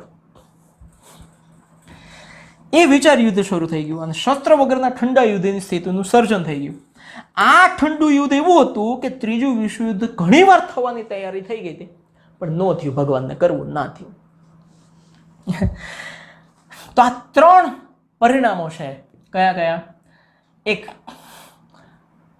આર્થિક પરિણામો જે તાત્કાલિક થયા, ચીનમાં સામ્યવાદની સ્થાપના થઈ અને ઠંડુ યુદ્ધ. પરિબળો આપણે પણ જોયા આજે. તો પરિબળો કયા કયા? તો 7-8 પરિબળો જોયા ને આપણે. હાલો ને ભાઈ, પરિબળો તમે લોહી પીધું. ઉગ્ર રાષ્ટ્રવાદ, જૂથબંધીઓ, લશ્કરવાદ, રાષ્ટ્રસંઘની નિષ્ફળતા, વર્સેલ્સની સંધિ, એડોલ્ફ હિટલરની યુદ્ધની સામ્રાજ્યવાદની મહત્વાકાંક્ષા, પછી જર્મનીનું પોલેન્ડ પર આક્રમક તાત્કાલિક પરિબળ થઈ ગયું અને યુદ્ધ શરૂ થઈ ગયું. પછી વિશ્વયુદ્ધ શરૂ થયું, વિશ્વયુદ્ધ આપણે જોઈ પણ લીધું. આર્થિક પરિણામ પહેલું આવ્યું, બીજું ચીનમાં સામ્યવાદ થઈ ગયો અને ત્રીજું ઠંડુ યુદ્ધ. આ ત્રણ પરિણામો સાથે અહીંયા પરિણામો પૂરા થઈ ગયા. હવે જઈએ સંયુક્ત રાષ્ટ્રો તરફ. સંયુક્ત રાષ્ટ્રો એટલે શું? યુનાઇટેડ નેશન્સ ઇંગ્લિશમાં કહેવાય. આ સંયુક્ત રાષ્ટ્રનો લોગો છે. જો બધા આખું વિશ્વ એમાં આવી જાય છે, ભારત અહીંયા છે. આ સંયુક્ત રાષ્ટ્રનો ધ્વજ છે, બરાબર. સંયુક્ત રાષ્ટ્રો એટલે શું? એક જૂથ, એક ગ્રુપ આખું બનાવી દીધું, એમ કહેવાય ને, મંડળ કહેવાય છે ને. હા, એમાં ઘણા બધા દેશો હોય. કઈ રીતે શું છે જોઈએ આપણે. જો પ્રથમ વિશ્વયુદ્ધને અંતે, પહેલું વિશ્વયુદ્ધ પૂરું થયું, આપણે બીજા પાઠની અંદર જોયું હતું. પ્રથમ વિશ્વયુદ્ધને અંતે વિશ્વમાં આંતરરાષ્ટ્રીય શાંતિ સ્થાપના હેતુથી રાષ્ટ્રસંઘની સ્થાપના થઈ હતી કે આખા વિશ્વમાં શાંતિ રહે, ન રહે. પણ બીજું વિશ્વયુદ્ધ કોઈ પણ ભોગે થયું, દેશો કોઈ હખણા રહ્યા જ નહીં. પહેલા વિશ્વયુદ્ધથી એને સંતોષ ના થયો. અર્થાત શું થયું? રાષ્ટ્રસંઘ નિષ્ફળ ગયો. એ આપણે જોયું હતું એક પરિબળ. બીજા વિશ્વયુદ્ધ પૂરું થયું, વિશ્વમાં ફરી એકવાર શાંતિ સ્થપાઈ, બધા સલામત રહીએ, સહ અસ્તિત્વ એટલે કે હું જીવતો રહું તમે જીવતા રહ્યો, બધાનું અસ્તિત્વ રહીએ. એવા હેતુથી શાંતિ બચ્ચા, સલામતી અને સહ અસ્તિત્વ, ખાસ યાદ રાખજો બચ્ચા જાન, શાંતિ, સલામતી અને સહ અસ્તિત્વના હેતુથી સંયુક્ત રાષ્ટ્ર સંઘ, યુએન જેને યુનાઇટેડ નેશન્સ ઇંગ્લિશમાં કહેવાય, એની સ્થાપના થઈ 24 ઓક્ટોબર 1945ના રોજ. કયા દિવસે યુએનની સ્થાપના થઈ? 24 ઓક્ટોબર 1945ના દિવસે. એનું કાર્યાલય એટલે કે એની મેઇન ઓફિસ, હેડ ઓફિસ ક્યાં છે? અમેરિકાનું શહેર છે ન્યુયોર્ક, ત્યાં છે. જોવી છે ઓફિસ? તમારે બતાવી દઈ બચ્ચા, જ્યાં ઓફિસ છે એની. જબરદસ્ત બિલ્ડિંગ છે ને. અહીંયા જેટલા રાષ્ટ્ર એટલે કે જેટલા દેશો યુનાઇટેડ નેશન્સ એટલે કે રાષ્ટ્રસંઘમાં જોડાયેલા હોય, બધાના ઝંડા અહીંયા લાઇનમાં હોય. ભારતનો હોય પણ ક્યાં છે અત્યારે દેખાતો નથી, આપણે જોશું પછી. બરાબર. સંયુક્ત રાષ્ટ્રોની સ્થાપના માટે બીજા વિશ્વયુદ્ધમાં અમેરિકા જોડાયું. ત્યારથી જ એના આ દિશામાં પ્રયત્નો ચાલુ હતા. જો બીજા વિશ્વયુદ્ધમાં અમેરિકા કેમ જોડાયું એ તો આપણને ખબર છે. પર્લ હાર્બર ઉપર જાપાને હુમલો કર્યો, પછી જાપાન કે અમે તમને શું હળી કરવા આવ્યા હતા? તો કે હળી જૂની છે. પછી અમેરિકાએ ત્યાં બોમ્બ ફેંક્યા અને બીજા વિશ્વયુદ્ધમાં જોડાઈ ગયું. ત્યારથી અમેરિકાએ માઇન્ડમાં નક્કી કરી લીધું હતું, એને દાઢમાં વળગી ગયું હતું કે સંયુક્ત રાષ્ટ્રસંઘની આપણે સ્થાપના કરવી છે, બધા શાંતિ રાખે, માનવ સ્વાતંત્ર્ય એટલે કે માણસ સ્વતંત્ર રહે, શાંતિ આખા વિશ્વમાં રહે, સલામતી રહે, એવા હેતુથી અમેરિકાના પ્રમુખ, એ સમયના અમેરિકાના પ્રેસિડેન્ટ એટલે કે પ્રમુખ, બરાબર, એને આજે પ્રમુખ અમેરિકાના જો બાઇડન છે. જો બાઇડન આજે અમેરિકાના પ્રમુખ છે એ નહીં, એ સમયના અમેરિકાના પ્રમુખ હતા રૂઝવેલ્ટ, ફ્રેન્કલિન રૂઝવેલ્ટ હતા, યાદ રાખજો. એણે અમેરિકન કોંગ્રેસ એટલે કે અમેરિકન સંસદ, આપણે કેમ સંસદ સભા થાય, સંસદ ભવન છે ને દિલ્હીમાં, ત્યાં એ પ્રમુખ રૂઝવેલ્ટે, અમેરિકાના પ્રમુખ રૂઝવેલ્ટે આખા દેશના લોકોને સ્વતંત્ર મળે, શાંતિ મળે, સલામતી મળે એટલા માટે અમેરિકન સંસદમાં મહત્વનો સંદેશો આપ્યા. એના માટે એ મહત્વના સંદેશામાં 4 સ્વતંત્રતાની ઘોષણા કરી, જાહેરાત કરી. પહેલી, વિચાર અને વાણી સ્વતંત્ર. માણસ ગમે તે વિચારી શકે છે, ગમે તે કહી શકે છે, જે જહેનમાં શબ્દોમાં આવે એ લખી શકે છે, બોલી શકે છે. બીજું, ધાર્મિક સ્વાતંત્ર્ય. જેને જે ધર્મ પાળવો એ છૂટ છે, કોઈને તમે બંધન ન કરી શકો, બરાબર. ત્રીજું, આર્થિક સ્વાતંત્ર્ય. પૈસા માણસ જેટલા જેવી રીતે કમાઈ શકે છે, જેવી રીતે એટલે ખોટી રીતે નહીં એમ. અને ભયમાંથી મુક્તિ. કોઈ દેશને, કોઈ દેશનો, કોઈ રાષ્ટ્રનો, કોઈ માણસોને, કોઈ જાતિને, પ્રજાતિને, કોઈ બીજા રાષ્ટ્ર, દેશ, કોઈનો ભય ના હોવો જોઈએ. એને ભલે એક ભાઈ હોય, એક બેન હોય, કોઈ વાંધો નથી, પણ એને કોઈ ભય ના હોવો જોઈએ. તો તમને પૂછાઈ શકે કે ફ્રેન્કલિન રૂઝવેલ્ટ, પ્રમુખ રૂઝવેલ્ટે અમેરિકન સંસદમાં કયા 4 સ્વતંત્રતાઓની ઘોષણા કરી? વિચાર, વાણી સ્વતંત્ર, ધાર્મિક સ્વાતંત્ર્ય, આર્થિક સ્વાતંત્ર્ય, ભયમાંથી મુક્તિના અધિકાર. અધિકાર છે, હું શું કામ ડરું? આ પછી પ્રમુખ રૂઝવેલ્ટ આ 4ની ઘોષણા કરી. પછી અમેરિકાના પ્રમુખે ઇંગ્લેન્ડ ફોન કર્યો, બ્રિટનમાં. હલો, હું રૂઝવેલ્ટ. તો પેલો કે હા, હું ચર્ચિલ બોલું છું. કારણ કે એ સમયે બ્રિટનના વડાપ્રધાન હતા ચર્ચિલ. તો કે આપણે મળીએ. અમેરિકાના પ્રમુખ રૂઝવેલ્ટ અને બ્રિટનના વડાપ્રધાન ચર્ચિલ કે આપણે મળીએ. તો કે ક્યાં મળશું? તો કે કોઈને ખબર ના પડે ને એવી જગ્યાએ મળીએ. તો એટલાન્ટિક મહાસાગરમાં એક જહાજમાં, મોટું જહાજ હોય ને, સ્ટીમર, એટલાન્ટિક મહાસાગરના એક મોટા જહાજમાં એણે મીટિંગ ગોઠવી અને 8 મુદ્દાઓનું ખતપત્ર તૈયાર કર્યું, એટલે એક જાતનું ડોક્યુમેન્ટ, દસ્તાવેજ તૈયાર કર્યો 8 મુદ્દાઓનું. એ 8 મુદ્દાઓનું જે ખતપત્ર તૈયાર કર્યું, જે દસ્તાવેજ તૈયાર કર્યો, એ એટલાન્ટિક મહાસાગરના જહાજમાં તૈયાર કર્યો હતો, એટલે એનું નામ પડી ગયું એટલાન્ટિક ખતપત્ર. શું નામ પડી ગયું? એટલાન્ટિક ખતપત્ર. હવે દોસ્તો, ખતપત્રમાં હતું શું? તો ખતપત્રમાં દરેક રાષ્ટ્રના સ્વાતંત્ર્ય, કે દરેક દેશ સ્વતંત્ર રહી શકે છે, એના ઉપર બીજો દેશ જુલમ ના કરી શકે. અને સાર્વભૌમત્વ. સાર્વભૌમત્વ એટલે શું? કે એ દેશ ઉપર કોઈ રાજ્ય ના કરી શકે, એ દેશ પોતે પોતાના દેશને ચલાવી શકે. આ 2 વસ્તુની જાળવણી થાય એવું એક ખતપત્રમાં નક્કી કરાયું. શાંતિ, સલામતી, સામાજિક અને આર્થિક કલ્યાણ. નિઃશસ્ત્રીકરણ એટલે શું? યુદ્ધ નહીં કરવાના. શસ્ત્રો બનાવો તમે, પણ અમુક જાતના ડિફેન્સ માટે, એટલે કે પોતાની આત્મસુરક્ષા માટે શસ્ત્ર બનાવો, વાંધો નથી, યુદ્ધ કરવા માટે નહીં. આ બધી બાબતોનો એમાં સમાવેશ થયો. સમાજનું કલ્યાણ થાય, આર્થિક રીતે બધા દેશ આગળ આવે, સમૃદ્ધ થાય, એ બધું જોયા. ત્યારબાદ બ્રિટન, પછી પાછા જોયું 1900, આમાં ખબર ને ત્યારબાદ આવે છે એટલે કંઈક સમજો તમે. 1943 ઓક્ટોબરમાં યાદ રાખજો, બ્રિટન, અમેરિકા, રશિયા અને ચીનના વિદેશ પ્રધાનો એટલે શું? આપણે જેમ વડાપ્રધાન છે ભારતમાં નરેન્દ્ર મોદી, તો એ એક એવા ખાસ માણસને નિમણૂક કરે કે જે વિદેશની બધી બાબતો સંભાળે, વિદેશના પ્રોબ્લેમ, એની સાથે જે કાંઈ પણ વ્યવહાર થતો હોય એ સંભાળે, એને વિદેશ પ્રધાન કહેવાય. એ એસ જયશંકર છે અત્યારે ભારતના. તો એવી રીતે બ્રિટન, અમેરિકા, રશિયા અને ચીનના વિદેશ પ્રધાનો વિશ્વ શાંતિ માટે ક્યાં ભેગા થયા? તો કે મોસ્કોમાં.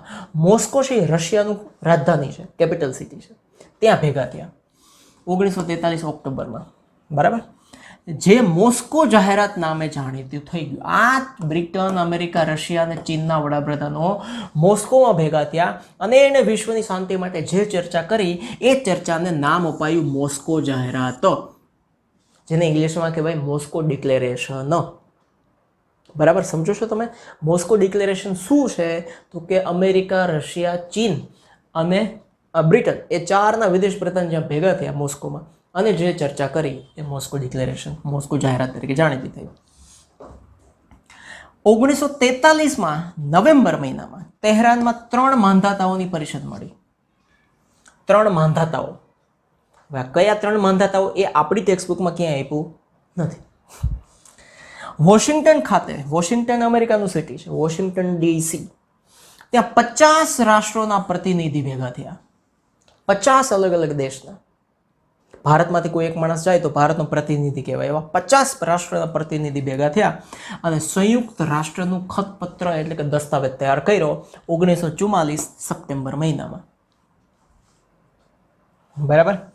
24 ઓક્ટોબર 1945ના રોજ યાદ રાખજો, 24 ઓક્ટોબર 1945ના રોજ 51 સભ્ય રાષ્ટ્રો દ્વારા સંયુક્ત રાષ્ટ્રોની સ્થાપનાની જાહેરાત થઈ. તમને અહીંયાથી એવો પ્રશ્ન આવે કે સંયુક્ત રાષ્ટ્રોની સ્થાપના કોણે કરી? તો કે સંયુક્ત રાષ્ટ્રોની સ્થાપના સંયુક્ત રાષ્ટ્રોના જે સભ્ય દેશો છે એણે કરી.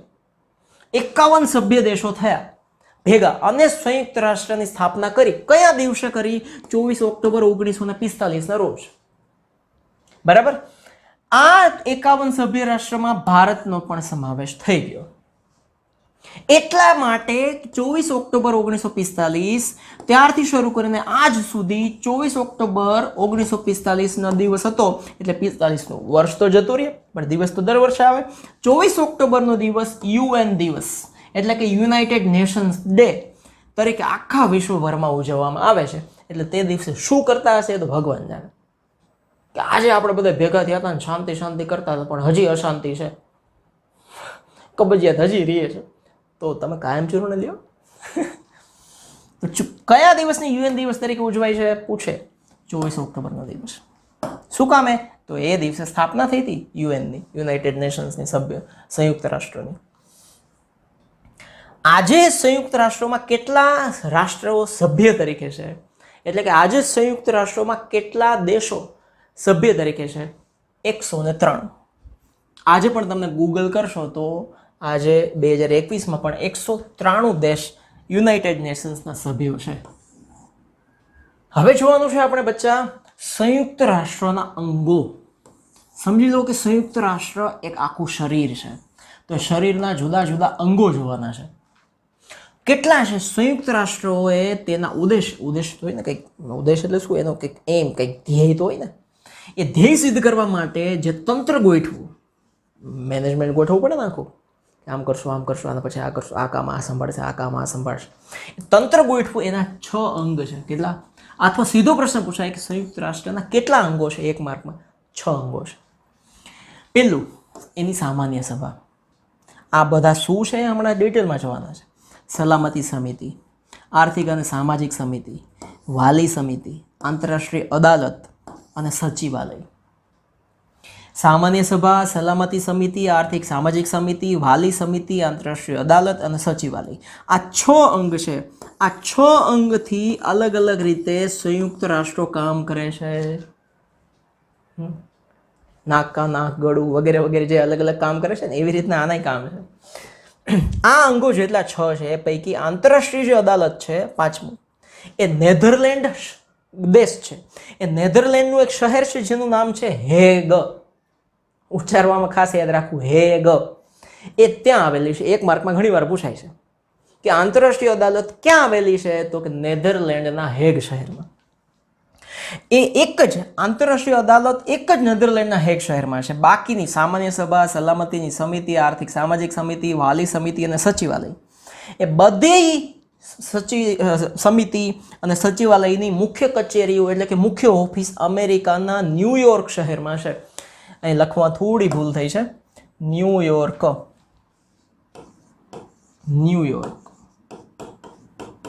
શહેરમાં છે અમેરિકાનું. ખાલી એક જ આંતરરાષ્ટ્રીય અદાલત નેધરલેન્ડના હેગ શહેરમાં, બાકી બધું ન્યૂયોર્કમાં. બરાબર. હવે જો સંયુક્ત રાષ્ટ્રના અંગો અને એના અંગોના કાર્યો. પહેલું અંગ છે સામાન્ય સભા. જો આ જે ફોટો દેખાય તમને, આ તમારી ટેક્સ્ટબુકમાં ફોટો છે. આ ફોટો છે સામાન્ય સભાનો. એટલે કે આ જે સંયુક્ત રાષ્ટ્રોની જે હેડ ઓફિસ છે એની અંદર બધા જ દેશોના જે સભ્યો આવે અને એ જ્યાં બેસે એ બધાને બેસવા માટેની વ્યવસ્થા છે.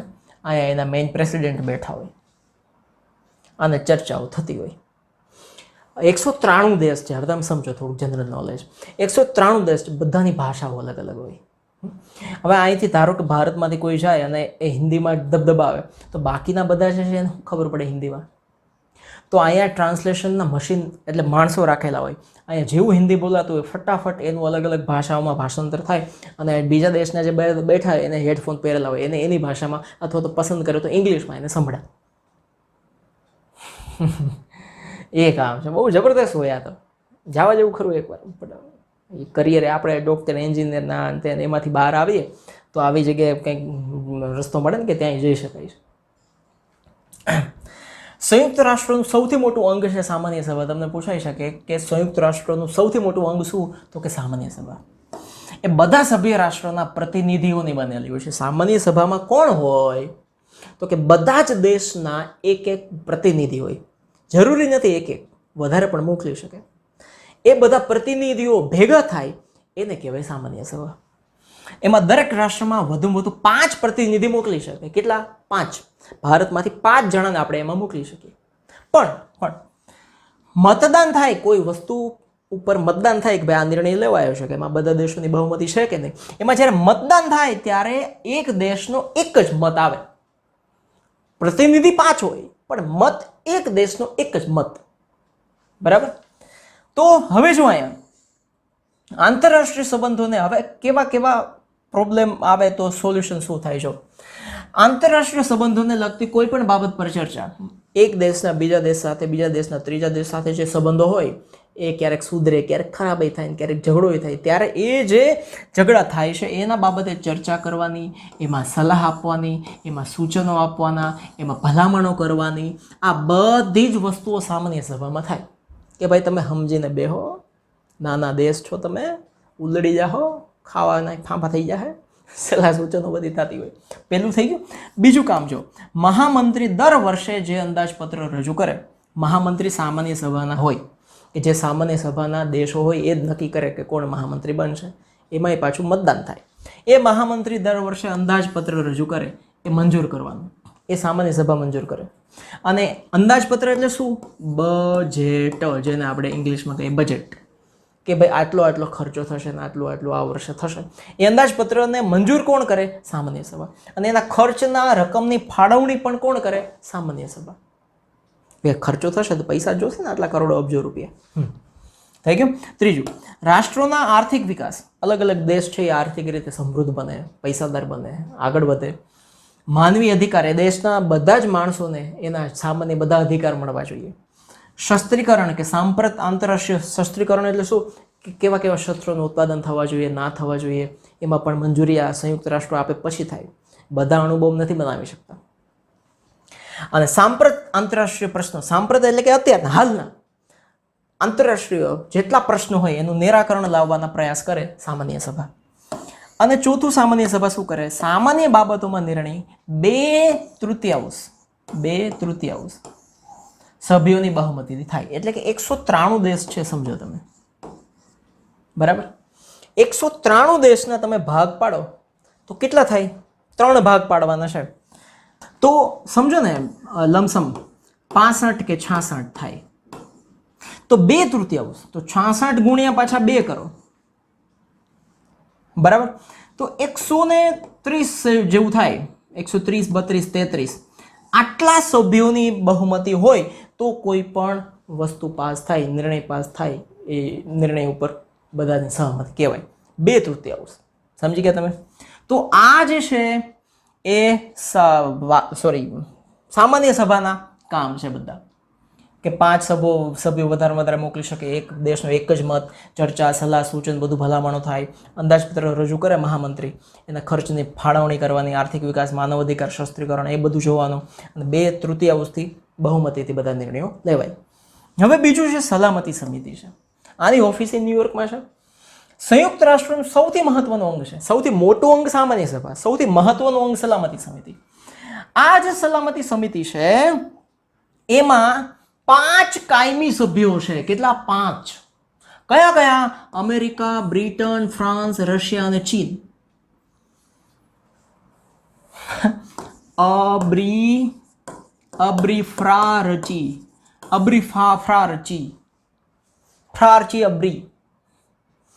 અમેરિકા, બ્રિટન, ફ્રાન્સ, રશિયા અને ચીન, આ 5 કાયમી સભ્યો છે. ભારત કાયમી સભ્ય જ હતું એમાં,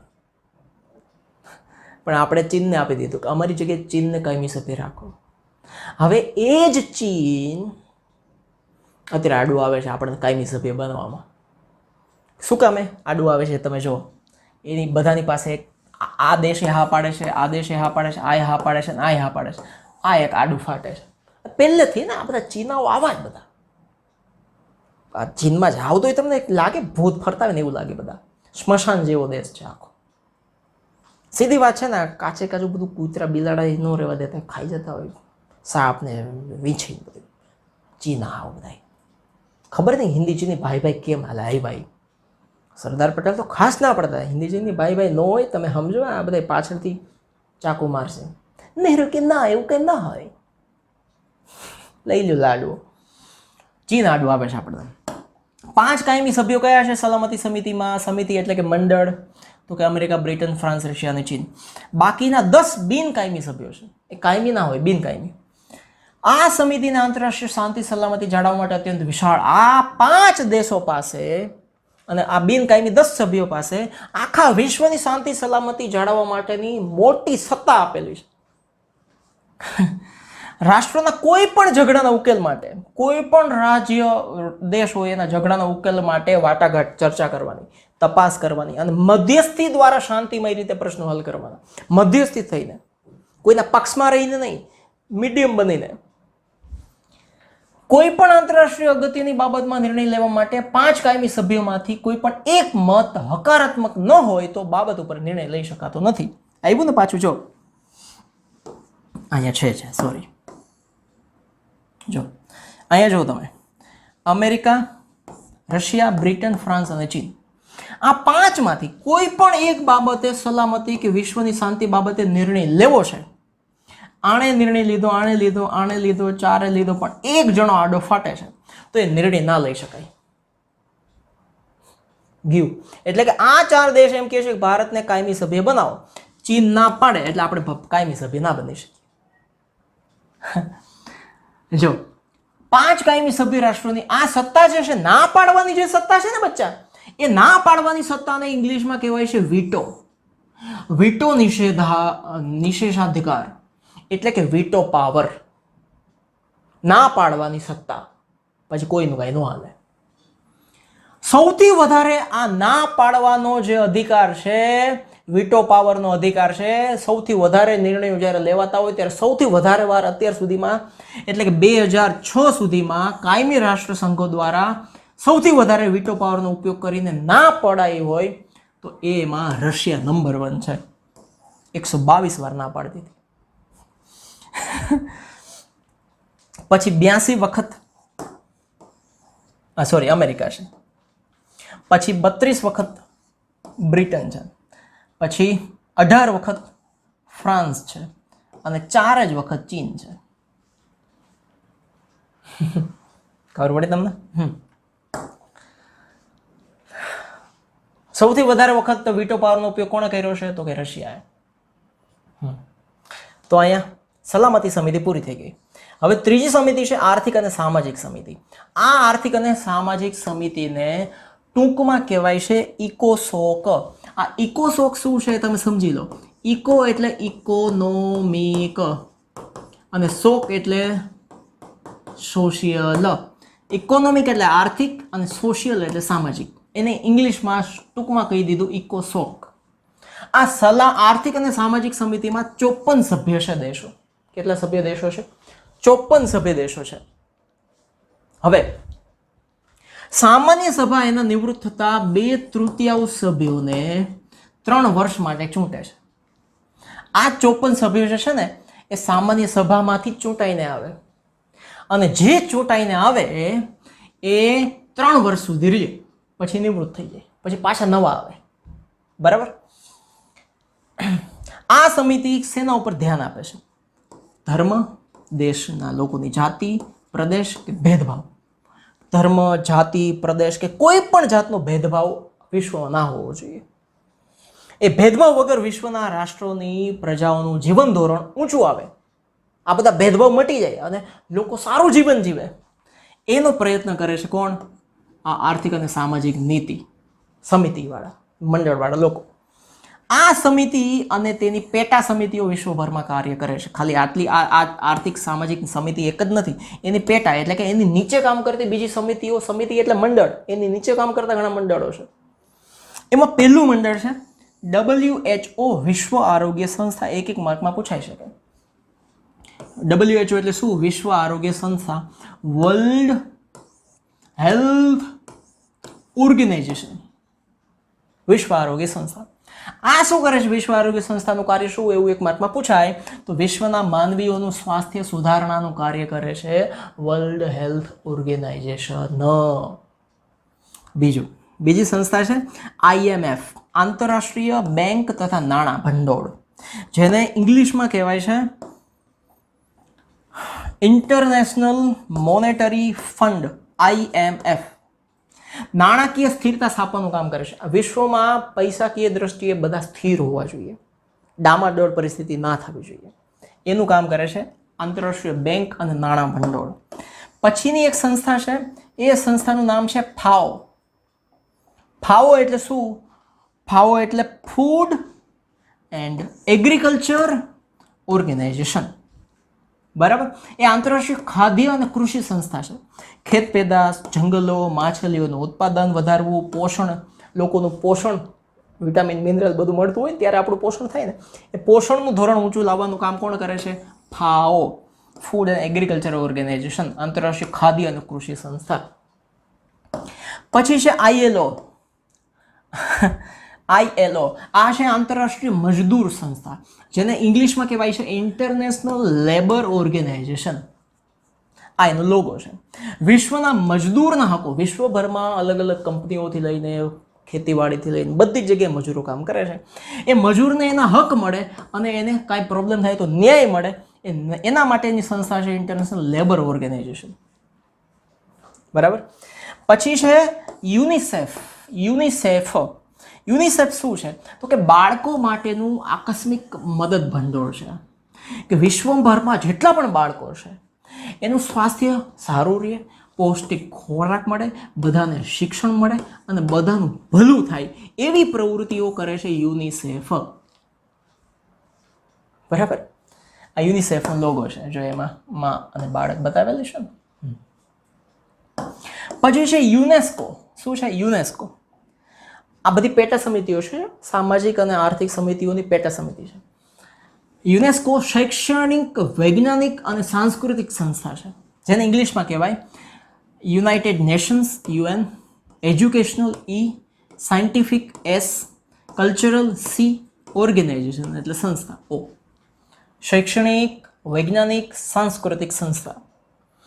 આ સંસ્થા નિરક્ષરતા નિવારણ, બધા દેશમાં બધા જ લોકો ભણેલા હોવા જોઈએ. શિક્ષણ દ્વારા માનવીનું જીવન ધોરણ ઊંચું આવે. શિક્ષણ, વિજ્ઞાન અને સાંસ્કૃતિક સાધનો દ્વારા રાષ્ટ્ર દેશ વચ્ચે સહકાર વધારવાનું કામ કરે છે. કોણ? યુનેસ્કો. બરાબર. આ ઉપરાંત એની પેટા સંસ્થાઓ અને પ્રાદેશિક સમિતિઓ છે, પણ એ બધાને જોવા જાય ગુજરી જાય આપણે. પછી ચોથી સમિતિ છે બચ્ચા, જેનું નામ છે વાલી સમિતિ. એટલે આમાં બધા વાલીઓ હોય એવું નથી. વાલી સમિતિ શું કરે છે? આ સમિતિમાં 5 કાયમી રાષ્ટ્ર સભ્યો હોય. 5 કાયમી સભ્ય રાષ્ટ્રો. તેમને સામાન્ય સભા પસંદ કરે છે અને તે દેશોના પ્રતિનિધિઓ હોય છે. અગાઉ વાલીપણા એટલે કે મેન્ડેટ જેને ઇંગ્લિશમાં કહેવાય, વાલીપણામાં જે પ્રદેશો હતા તેમજ જે પ્રદેશોને સ્વતંત્રતા ન મળી હતી એવા અને દ્વિતીય વિશ્વયુદ્ધના પરાજિત થયેલા દેશોની દેખરેખ માટે તેમજ તેમના સામાજિક, આર્થિક અને વિકાસ જેવી તમામ બાબતોનો વિકાસ થાય એ જોવાની ફરજ વાલી સમિતિની છે. હવે આનું કામ શું છે વાલી સમિતિનું? કે જે દેશો પહેલા બીજા દેશોના નીચે હતા, સ્વતંત્ર નહોતા, એના ઉપર બીજા દેશો રાજ કરતા હતા, એને સ્વતંત્રતા મળી નહોતી, બીજા વિશ્વયુદ્ધમાં ઘણા બધા દેશો હારી ગયા હતા.